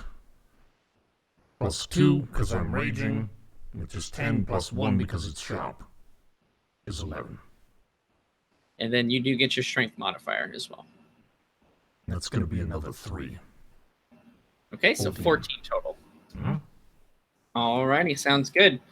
Yeah, you are able to kind of slice off a good chunk of flesh from the side, from the side where the spear originally hit here. You've cleaved away sort of a giant, almost ball of matted fur and flesh, as the sort of rib cage now is exposed of this rat. Blood and gore are starting to pool from its side onto the ground. Bits of flesh are hanging off.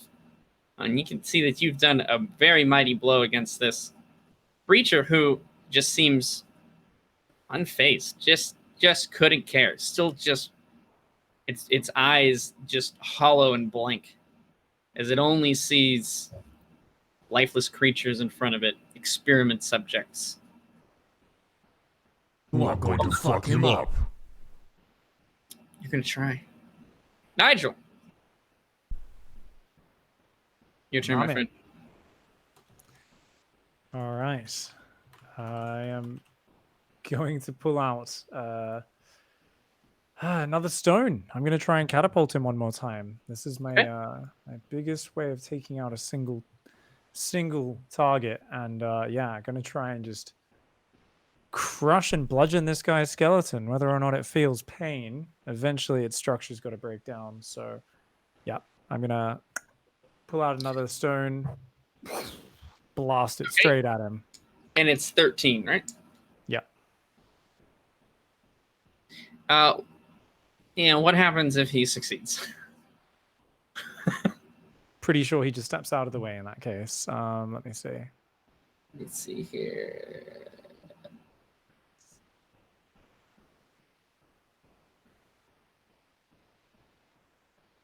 Yeah, it just gets out of the way essentially. Okay. Whether it's intentionally stepped out of the way or its sporadic movements just happen to assist in dodging this mighty attack, it almost in a perfect synchronization with you throwing the stone, moves kind of and almost turns around, which you would never really do in combat, but just does some random movement.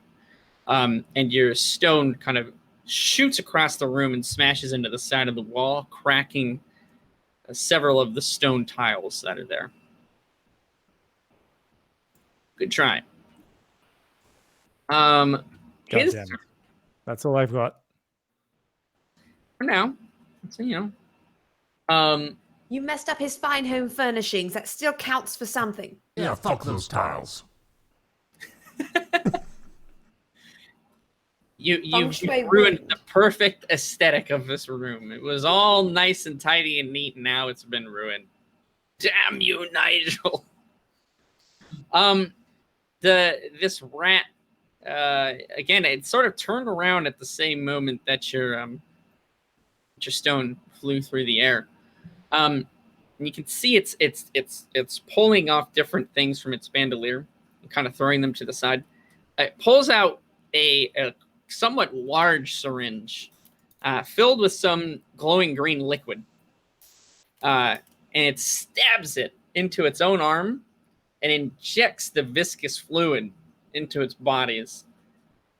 You can see at that moment the flesh and muscle starting to almost bubble and almost like a mass of tumors growing. It starts to disfigure and it gets quite large very quickly as the skin begins to rip and new flesh is formed underneath.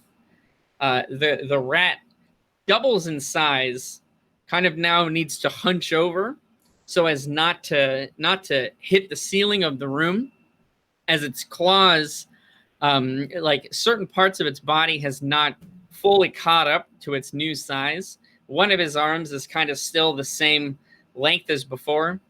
You can see where you've cleaved away a side of the flesh where the ribs are.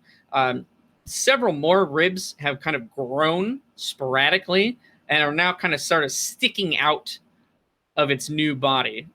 Bones from its arm, which have expanded too quickly, are kind of ripping through the flesh, and it has gotten much larger. It lets out this kind of guttural roar. It's almost like a hacking cough, so much more than a roar. As it looks at you, Call, and it tries to bat you to the side. Go ahead and give me a reflex save. Dex save. A dex save. Stupid 5th edition.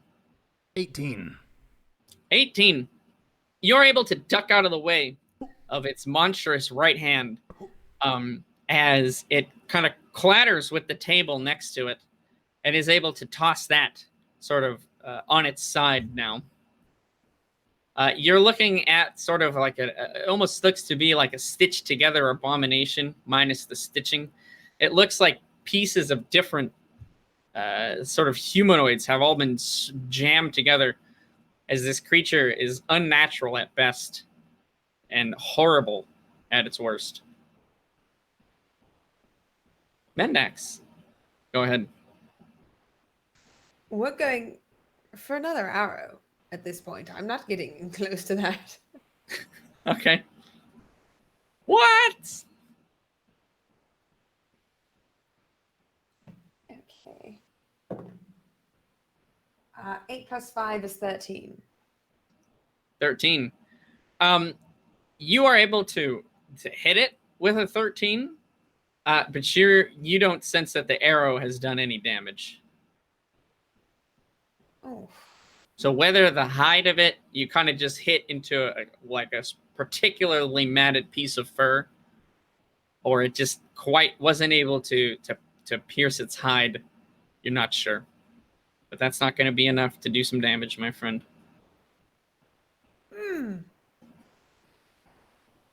Anything else you want to do?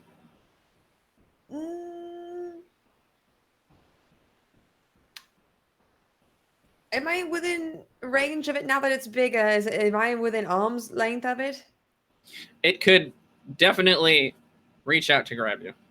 Okay, then I'd like to dash back. Okay. So we'll just say you do your disengage and then move, Yes. because you get that free bonus action so you don't provoke an attack of opportunity there. Yes. Okay, absolutely. How far back do you want to go? You're going all the way to the other side of the room? Yes, I'm going to the other side of the room. Okay. So by the table. Mm-hmm. Sure, absolutely. You're able to get there.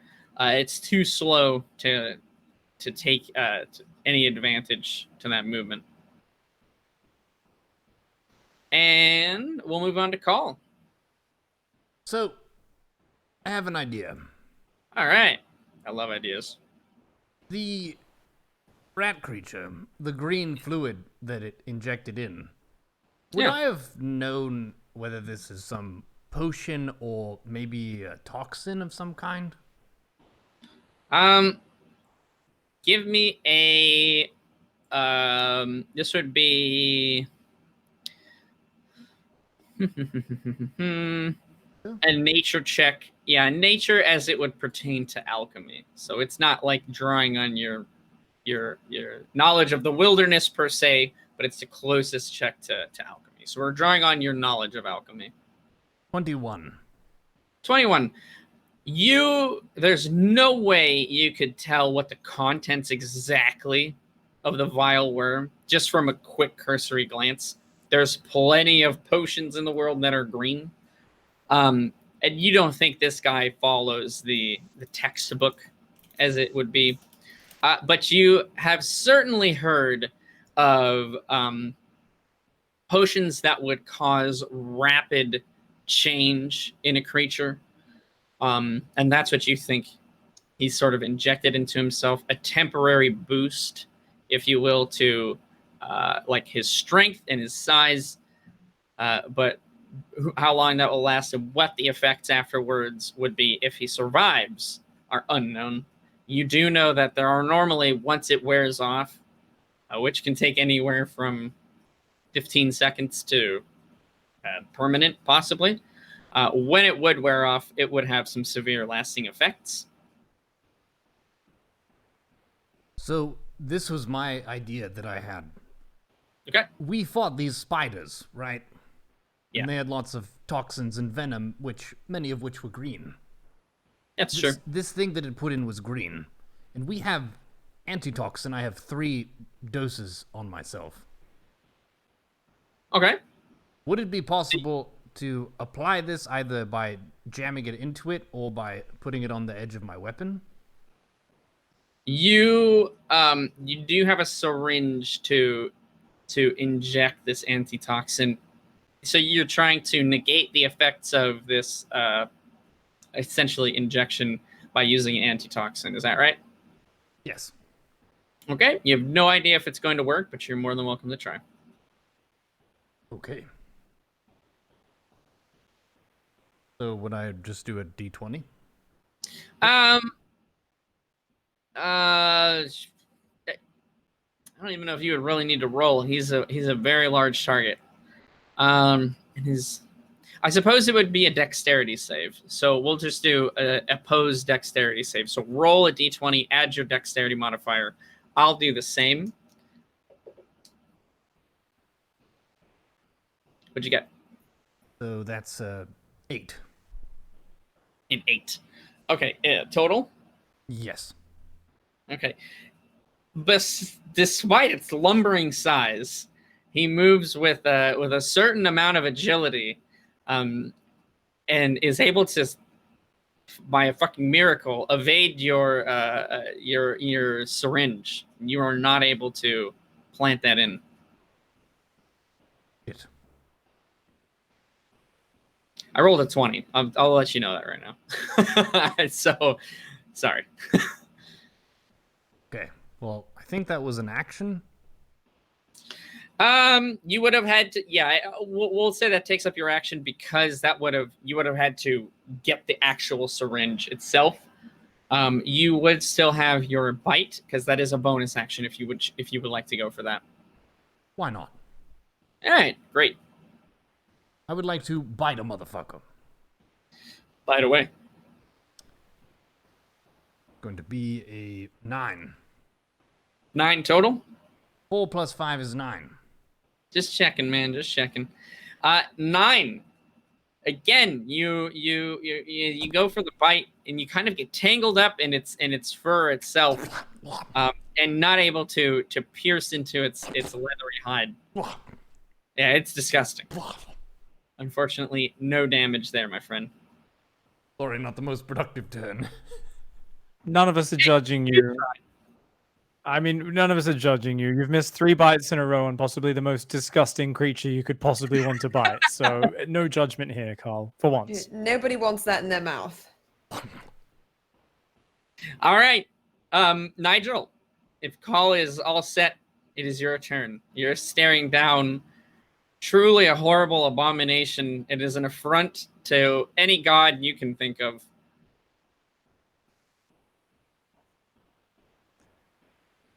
Well, as much as I'd love to grab the anti-venom off Carl and put it in my silver spoon and try to feed it to it like a baby, go, here's an aeroplane, wee! I'm not sure if that's going to work either. So I instead am going to pull out my largest. I've actually only got 2 stones left in my pocket. I'm going to have to recover some more after this fight. I'm going to pull out another stone, and I'm going to try and use a level 2 spell slot. I'm going to gather my magical energies and blast this with as much force as possible into this thing and try to break its rib cage. Sure, absolutely. Yeah, I'm getting a delay in the audio myself, so if I'm kind of delayed in my response, I can still hear you. Go ahead and give me your roll, my friend. So level 2 spell slot here. I think that's going to do way more damage. Let me see. Let me just yeah, you increase it by another 1 D8. extra D8 if it lands. And Gotcha. Okay, let me try to make that dexterity save here. It is not able to dodge out of the way. You are able to strike true. Go ahead and give me 4d8 damage roll. Holy smokes, yo.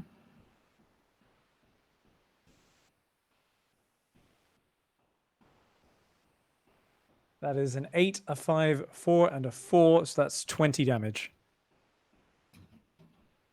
All right, 20 damage. You actually are able to hit on the head the amount of life that this creature had left, as conjuring up, seeing the danger that your friends are in. You reach in and you use your more sophisticated, the powerful magic that you have within. You blast this stone into the rib cage, that exposed sort of mass of flesh, and are able to shatter through the ribs that are there, and actually pierce the side of this creature as the rock comes out the other side. It lets out sort of a wheezing gasp as blood starts to kind of pour from the fangs and the teeth of this monstrosity, and it crumples to the ground, falling down in a mass of just tumory flesh is the best way I can put it. Well done, killing my creature like that. A fine shot. Well done, Nigel. Holy shit, Nigel. Where did that come? You're not fucking around. In the count. No firebolts on that bastard. He friggin' burnt our legs and was about to... I don't know what he was doing, but normally, at least the unsavory characters that I see trying to slip things into people, they do it in their drinks in a bar. They have a little bit of secrecy. This motherfucker just tried to stab you with a syringe multiple times. Right, most people have the decency to just let you innocently swallow your roofies. This guy tried to do actual physical harm. It's very true. Absolutely disgusting. You have defeated my plague rat, I suppose. I'm happy with how he did, though. We'll go ahead there, guys. I think that's a nice spot for a little bit of an intermission. We'll pick back up with this room after a quick 5-minute break. Thanks, everyone, for hanging around. We'll see you all in a bit. With Wayfarers. Episode 7 fucking teen.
Ladies and gentlemen, we are back with Wayfarers episode 7 and we have just slain a rat monstrosity thanks to Nigel's amazing final shot of catapult damage.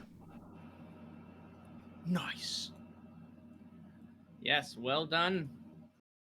My plague rat friend. Hopefully a pretty fun combat for you guys. Yes, he falls to the ground, sort of in that own pool of acid. Again, you can hear a bit of sizzle and the almost like a vapor coming off of the rat's corpse as it begins to decrease in size, almost like a steam from the conversion, the chemicals that took hold of it. As it gets smaller and starts to get eaten away by the acid on the ground. But we can put up again, that's the D&D Image 2 map here. You guys can get a better look at the room now that you're out of imminent danger. So yeah, you are surrounded by sort of this miserable room here. There are the unfortunate victims of this rat. There's a table with now you can see all sorts of different implementation, different tools, pliers, different types of cutting implements, tweezers. There are books, scrolls strewn about, different sorts of glass vials filled with various liquids, different colors. I would like to inspect these vials of different colors. Okay. Nigel, what would you like to do? I'd like to, if I can, without getting my hands too dirty, take the bandolier off the corpse and inspect it. Okay. And Mendax, what would you like to do? I would like to go around to the different tables with the corpses and respectfully, if they still have eyes and eyelids, close their eyes for them, pause for a moment in respect, and then rifle through their pockets to see if they have anything. They're not going to need it. I feel like they'd want us to have it at this point. Okay, absolutely. We'll start with Call. Call, you head over to the table. You go to inspect the various different vials with the different liquids inside. Go ahead and give me a D20 roll to loot the table here. What do you find? 14 with no bonuses. Okay, 14 with no bonuses, yeah. You are able to find a couple of things of note, of interest, rather. You take about 5 minutes, we'll say, to fully inspect these different vials. You run through various different tests. You kind of check for a lot of different things. The clarity, the sort of viscosity, if you will. You're trying to discern as best you can what are in these vials here. You find amongst them 2 potions of greater healing that are usable. Everything else that's there, you figure would either be poisonous to yourself or others if ingested, or you cannot make out what it is. You're welcome to take them if you want. We'll say the 2 potions you're able to discern are for healing purposes, and then there's 4 other vials that kind of just have this menacing look to them, but you don't know what they are, and you know that in the world of alchemy, if you're never sure what something is, it's kind of like mushrooms. You shouldn't eat it. Russian roulette, except there's 5 bullets in it and only 1 chamber empty. Yeah, exactly. Well, I did Very well said.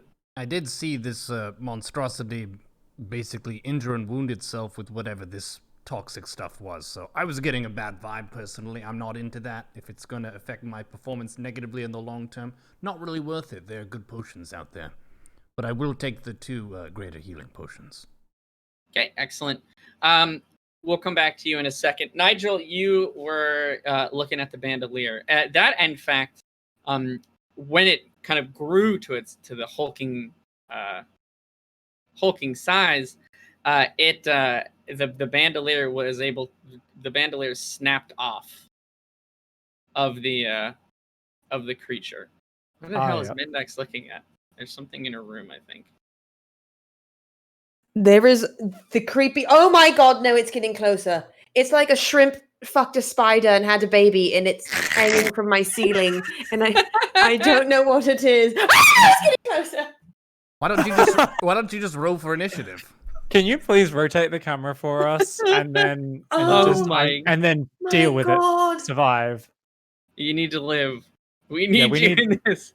We need Mendax alive. Apoptosis is taking his NPCs to the next level. Nobody who cares about arachnids needs to watch this. I don't know what you want, but you need to. I can never wear these shoes again. I don't even want to. I'm throwing the shoes out. Shoes are in the trash. They're gone. I don't want to look at it. I'm just going to trust that it's dead.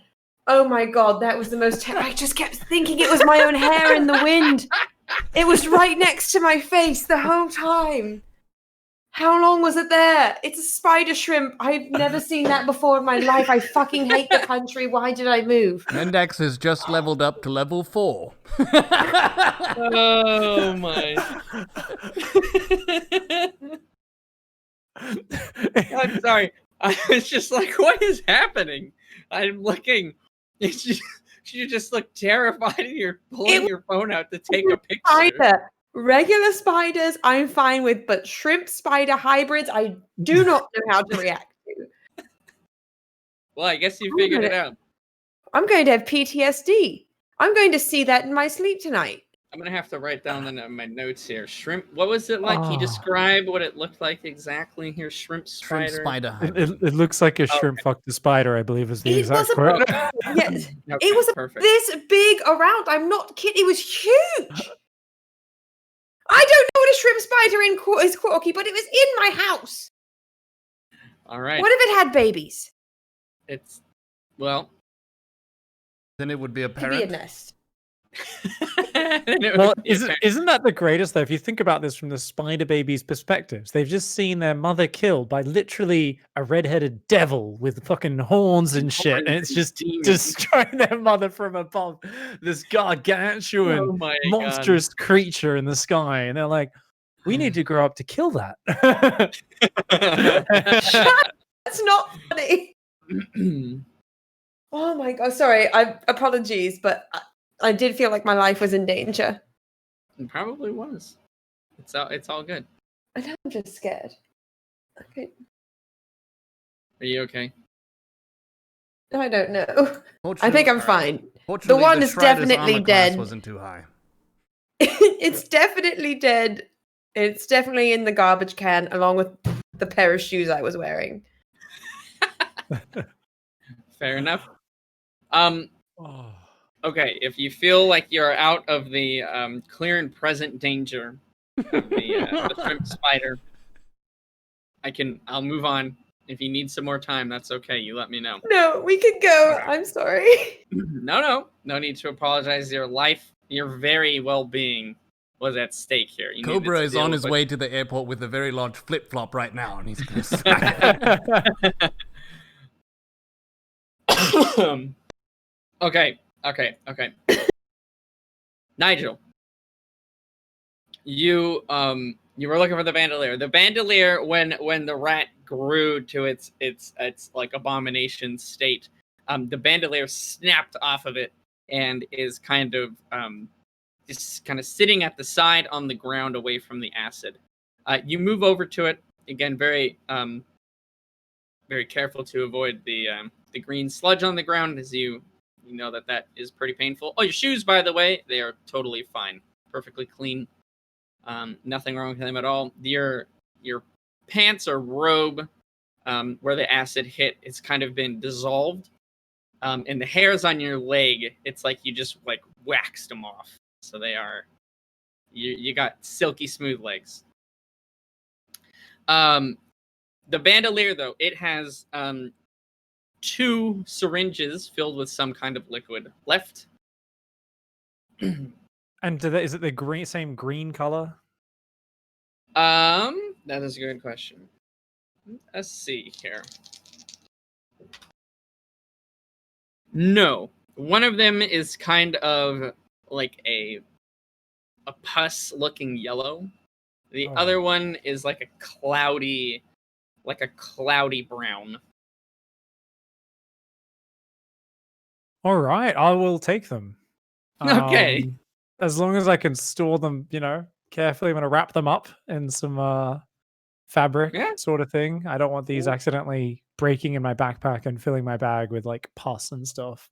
Yeah, sure. There is like a exposed needle on the end of it. There's no like cap or anything. This guy didn't care at all about that. But you can wrap it in some kind of cloth there. Yeah, and put them in your bag. Just put a good enough description that we can remember where we got them from. Yeah. Rat syringes. Rat syringes. Just put rat syringe yellow, rat syringe brown. How about that? That should do. Perfect. Anything else you want to do? The bandolier itself is fairly intact. It looks like it's of fairly high quality. It looks like it didn't make this or buy it. It probably stole it or looted it from a reputable alchemist from some town that it went to, or that the orcs went to and brought back for it. Well, actually, why don't I just take the bandolier then? Because that's probably a safer way of carrying it if I just wear the bandolier myself. So you're gonna wear it and have the 2 syringes in there? Yeah, then I can be ready to All pull right. them out and, maybe grow to Yeah. twice my size, get an extra rib cage or so, I don't know. Or Who knows? instantly die. Who knows what could happen? Yeah. We'll just have to find out. We'll roll those dice when we get there. Fair enough. So you can, just put that again in your equipment. You can put that as equipped, essentially. So to use any syringe or vial of medium to small size would be it would be a free action when you have this bandolier on. So it's not you can't just infinitely do it, but you don't have to use an action to do so. Actually, we'll say bonus action. Bonus action makes more sense. Okay, Mendax. Awesome. You are looting the unfortunate torture victims after respectfully shutting their eyes. Give me a D20 roll here. Okay. It's a 2. Okay. You are able to find what looks to be a low-quality bronze chain from one of them that might sell for like a gold, maybe 2. That is pretty much it. It looks like, for the most part, these corpses have been stripped of all their worldly possessions. But you go around, any of them that still have eyes or eyelids, you close them and take a moment before rifling through their belongings. Well, I'd like to whisper things to them like, I'm sorry this happened to you. Don't worry. We killed that rat bastard. Normally I would say that about anyone, but this time it actually was a rat bastard. Was indeed. And he said, so anything you have is going to help us get out of here. Hopefully. Then I'm going to shut their eyes. And also I'd like to look, if there's anything pointy sticking out of them that would work better than a dagger, if there's any swords, anything like that might be a little bit less cumbersome than a spear. No, for the most part, it looks like there's only like metal stakes that have been kind of like hammered into them to keep their like chest cavities open or whatever. They kind of pin them down to the table. Got it. Nothing you think would work better than a dagger that's made What for I'm the doing. purpose of fighting. When I'm doing this, can then I just go over to the rat corpse afterwards and try to get my arrows back? How many did you shoot at it? 2 or 3? 2. Okay, 2. You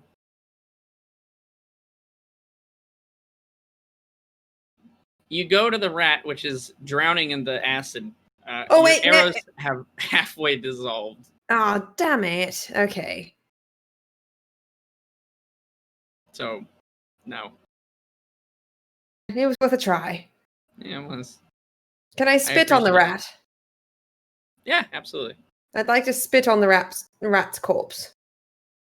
It's a spit-laden rat corpse. And it is done. Well done. I just felt that was necessary. Piece of shit.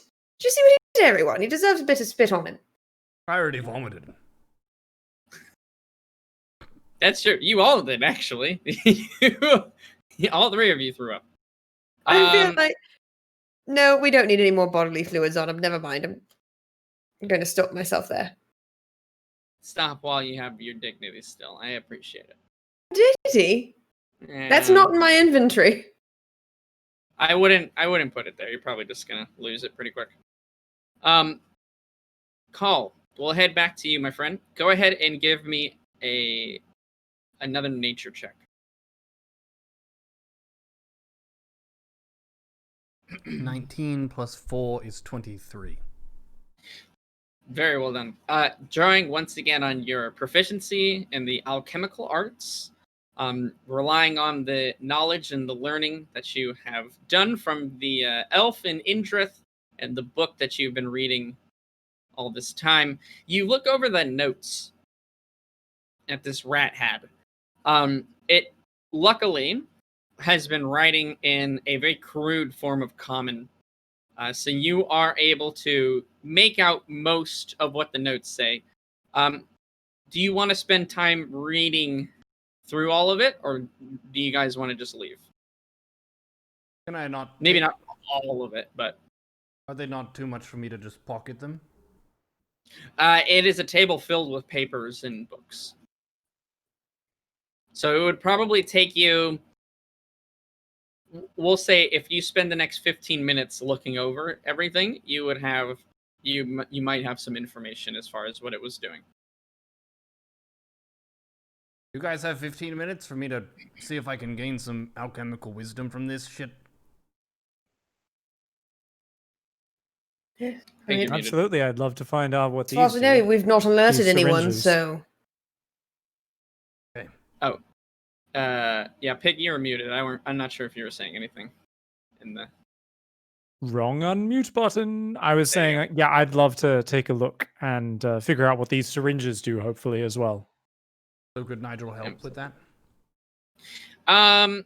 He doesn't have a vast knowledge of alchemy, so not really. It's kind of a little late for him to start learning at the moment.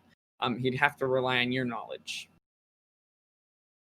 But you got a 21, right? Got a 19 plus 4 is 23. 23. Okay. You take the time. You try to sort through the notes as best you can, looking through the various scraps of paper, throwing aside some that seem completely irrelevant to to what you're trying to find. But through it all, you start to learn some very shocking information. You decipher and put together loosely what seems to be the recipe for some kind of magically imbued plague. Oh, Virus. that rings a bell. Yeah, Wasn't sure. Tol Karabad just beset by some magical plague? Yes, that was exactly the thing that we helped cure. Fuck! It was this guy. Well, at least we've gone to the root of the problem. We should pass this along to old Stumpy. If nothing else, I'm sure the dwarves would be very interested to know that this was, in fact, an act of bioterrorism. You can't make out the entirety. You don't fully understand everything. You get the sense that this rat was actually a pretty skilled alchemist, even though it looked like they were kind of just slapdashing everything together. You pull the notes and rip out the pieces of paper from the books and journals that you think are relevant, and that they might be able to decipher a bit easier in Tol Karabad. You can tell that this was some form of like a like a genetically modified, like essentially virus that seems like it was cultivated. From what you can tell, it requires a live victim to sort of be created and grow, and then from that victim, they're killed with some kind of dark magic, which imbues their sort of energy in that virus itself, and they can bottle up afterwards and use to, for whatever they want to, essentially. From what you can tell, it seems like the corpses around the room and the way that they're collecting their blood and things like that, it looks like he was working on a way to improve upon his recipe. So based on all of these notes here, this may be the agent who initiated the plague on Tol Karabad. And as we saw him continuing his work, he was looking to enhance it in some way. We need to take these papers with us then. I agree. We can't leave this here for them, and we need them to show the dwarves. But most importantly, we cannot let them continue this research. If it's truly evil, we could just burn it. It's paper. Yeah, well, I think gather it back just to show what evil we've taken from this world, and perhaps simply to showcase the threat that this fort holds for Tol Karabad, and at the same time potentially increase our reward. And then destroy the papers after. Yes. Also, let's smash some of the equipment in this lab right now. Agreed. I don't fancy leaving this here. I have a condition. Could we only share this with Stumpy? I don't know if I trust everyone well enough to pass along something like this. Sure. I think that's absolutely right. We don't want everyone getting their eyes on this paper. We don't know, as of now, there was somebody in Tol Karabad who had to have helped them get this information in, or get this plague in, get past the Thieves Guild, borders. So you don't know who to trust at this point. But I think Stumpy's probably good. Sure, fair enough, absolutely. You take the relevant papers, anything that you think might even be a little bit remotely related. Meanwhile, Paul, while you're doing that, Mendax and Nigel, you guys are going around the room, breaking things, keeping in mind that the door hasn't opened since you've started this fight, right? And there are orcs in the other room. It seems like they are quite used to all manner of ruckus being caused in this room, and any kind of noise doesn't really bother them. So you go around, you break the implements of that this rat was using. You crush the kind of glass jars, smash all the other vials, and yeah, you kind of just wreck everything else that's in here.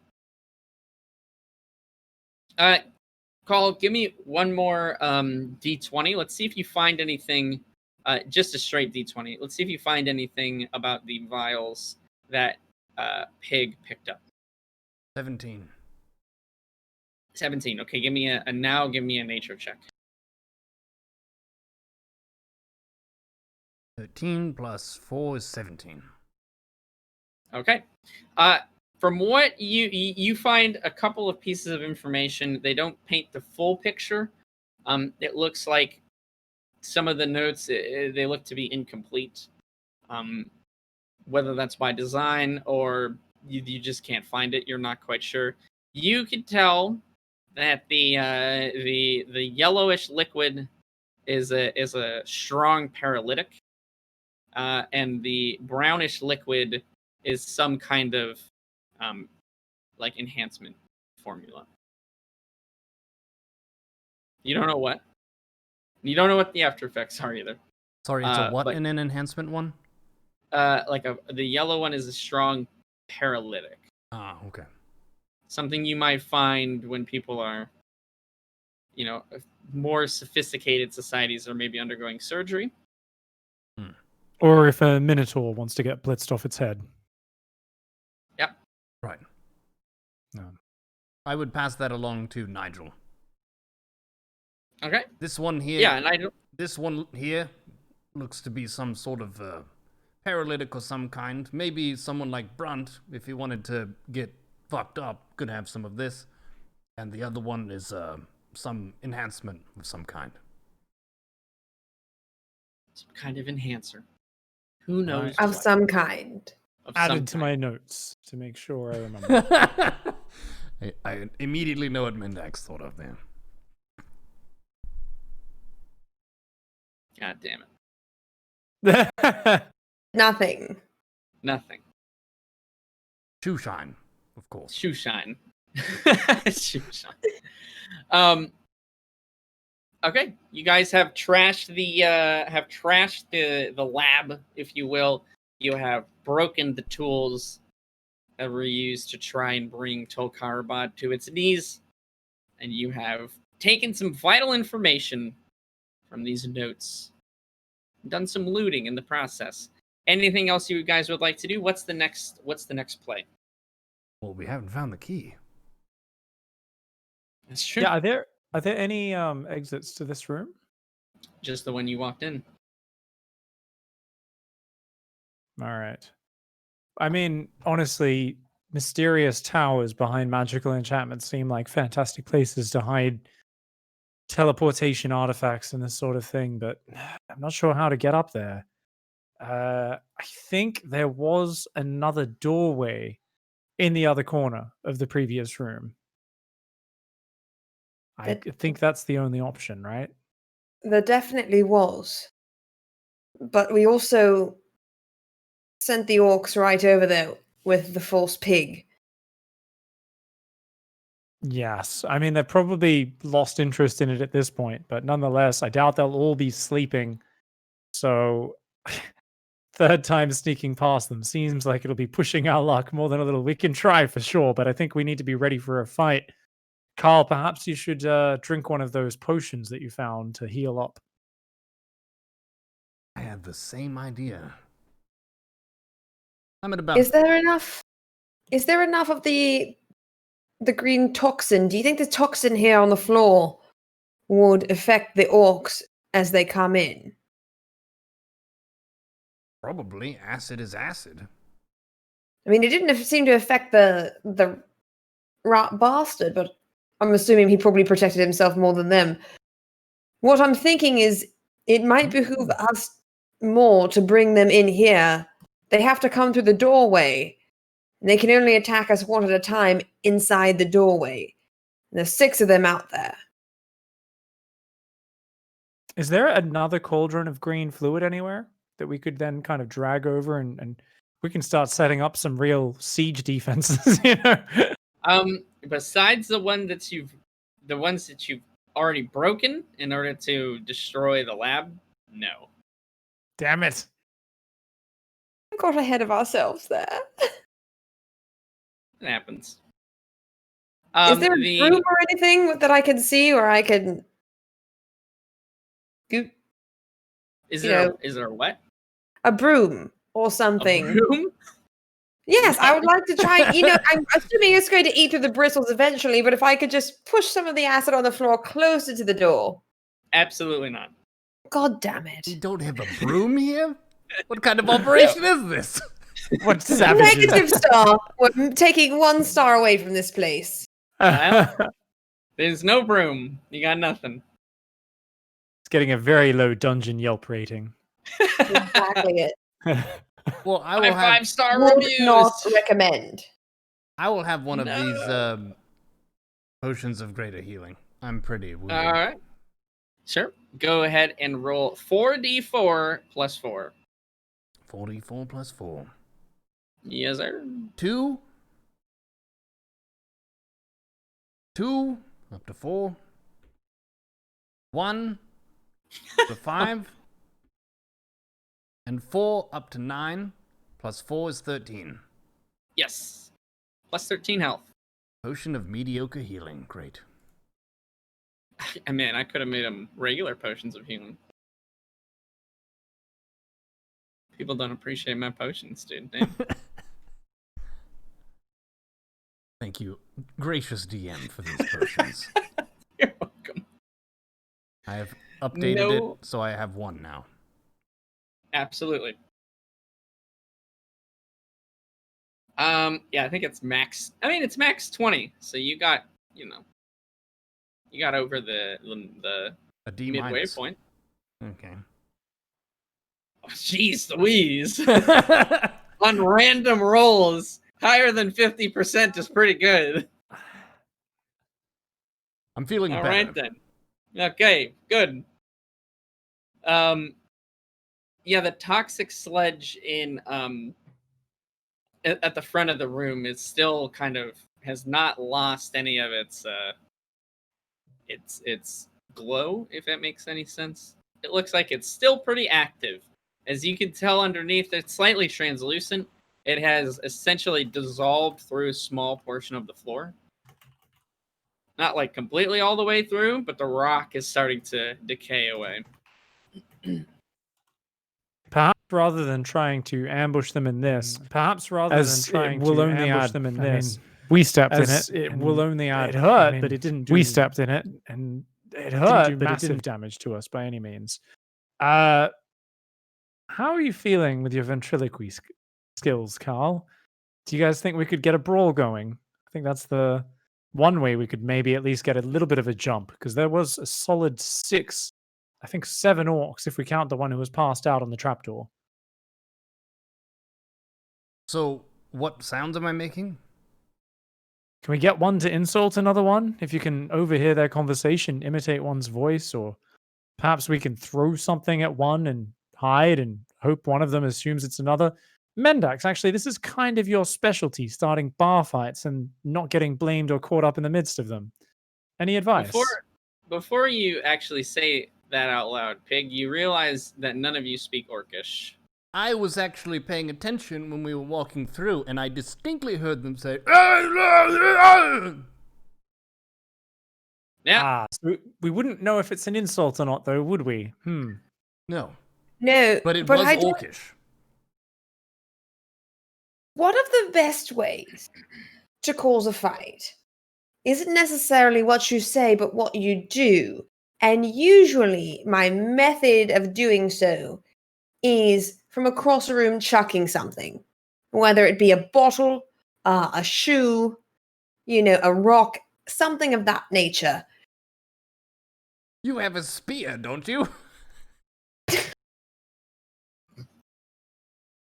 I do have a spear, and I could throw the spear. However,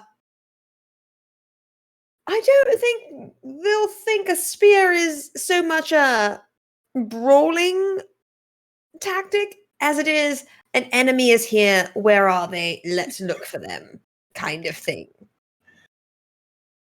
Right. Maybe want some filth or some feces or something like that. That's usually the one that really gets somebody riled up. I do know from experience, people do not like having shit thrown at them. Literal shit. Not happy about it.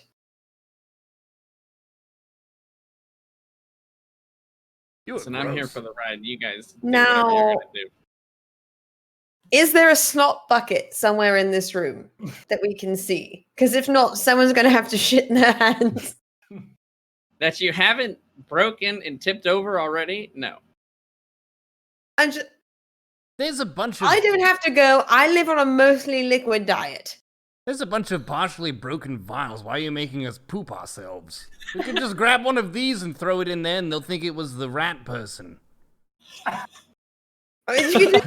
But Nigel said throw shit, so I'm going on the shit train. Look, if you want to shit into your hands, you can. But No, in I'm saying I customs, that's very gross. I've had a liquid diet, okay? I can't shit into my hands. It would just go straight through my fingers. That's gross, and I didn't need It to would hear have that to be either. one of you two. Well, it's called roughage. I want to look into it, okay? It goes right through, really helps to maintain a svelte form. All right, guys. Thanks so much for tuning into this episode of Wayfarers. Do appreciate you all for coming by. I would like to look about in this place for something that looks like broken glass, kind of like a greater piece of a vial or something. There is broken glass literally everywhere. Then I would All like over to the get place. 2 large pieces and bring them next to the doorway. And Mendax can do.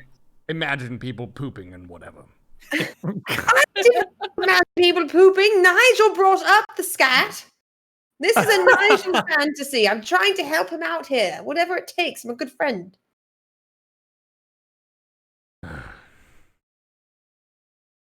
Shall I initiate this bar fight? Is there you might be able to use? And if not, then I say yes. Go ahead and chuck that glass, since apparently some people are too good to shit into their own hand. Thank you. I would like to break open the door and see if I can peek at the whereabouts of these orcs. Absolutely. We can go ahead and put up the D&D image 1 again. Yeah, so based on the layout of the room, you have you kind of, are you opening the door all the way, or are you just kind of little bit open and gonna see what you can see?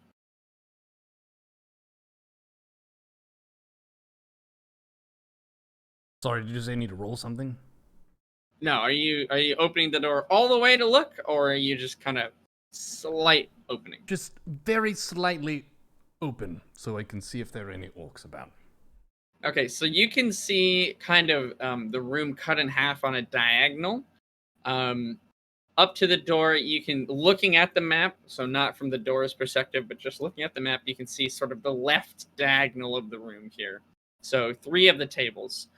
You can see that there is one orc that's sitting at the table with the food that is near the trap door, eating some random something.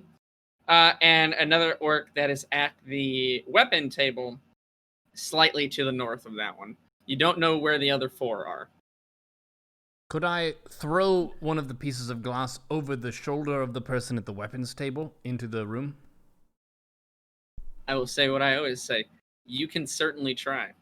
I would like to, with certainty, try. Okay. Go ahead, an improvised thrown weapon. Let's see here. What are the rules for this? Mainly, what are you?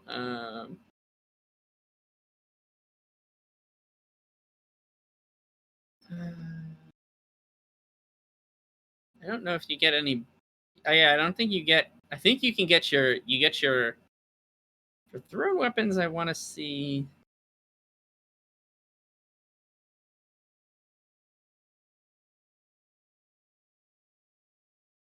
You can add your strength modifier, but you will not get a proficiency bonus.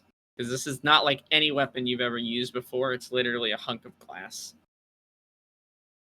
Okay, so that would be a +3. Yeah. So you are aiming specifically at the orc that's at the food table with the intention of hopefully getting him to turn around and go, "What the fuck?" and attack his friend. Yes. Okay, go ahead and give me a roll. 14 + 3 is 17. All right. The chunk of glass sails through the air as you need to open the door a little bit more in order to get enough of an angle. Yeah, sails through the air and it hits. It does indeed hit the orc that is sitting at the table. It kind of crashes into the metal sort of shoulder armor, the spaulders that are bolted to its flesh. It turns around very quickly, its mouth full of bones and meat from some hapless dead animal. And it grunts at the orc that is next to him at the table by the weapons. And it stands up in a bit of rage. And then we'll go ahead and I think end it there for this session. That's actually a pretty good spot. We'll see what happens next time. Just as a note, I would listen very closely to what that orc said. Not that I would know what it meant, But in that context, I would perceive that as probably an insult or something angry to say. Orcish grunt. You can say orcish grunt number 1. Yeah, perfect. That's exactly what he said. Yeah, but we'll go ahead and leave it there. We'll see what this orc and if they're able to talk through their feelings next time here on Wayfarers. Episode 18 coming up in 2 weeks. I think we're all good for 2 weeks from now. Mm-hmm. Heck yes. Thank you all for joining us Fantastic. on this epic adventure as we have slain the rat monstrosity, survived the filthy room, and embark on the further quests in this dark castle. Thank you, and we will see you on the next episode of Wayfarers.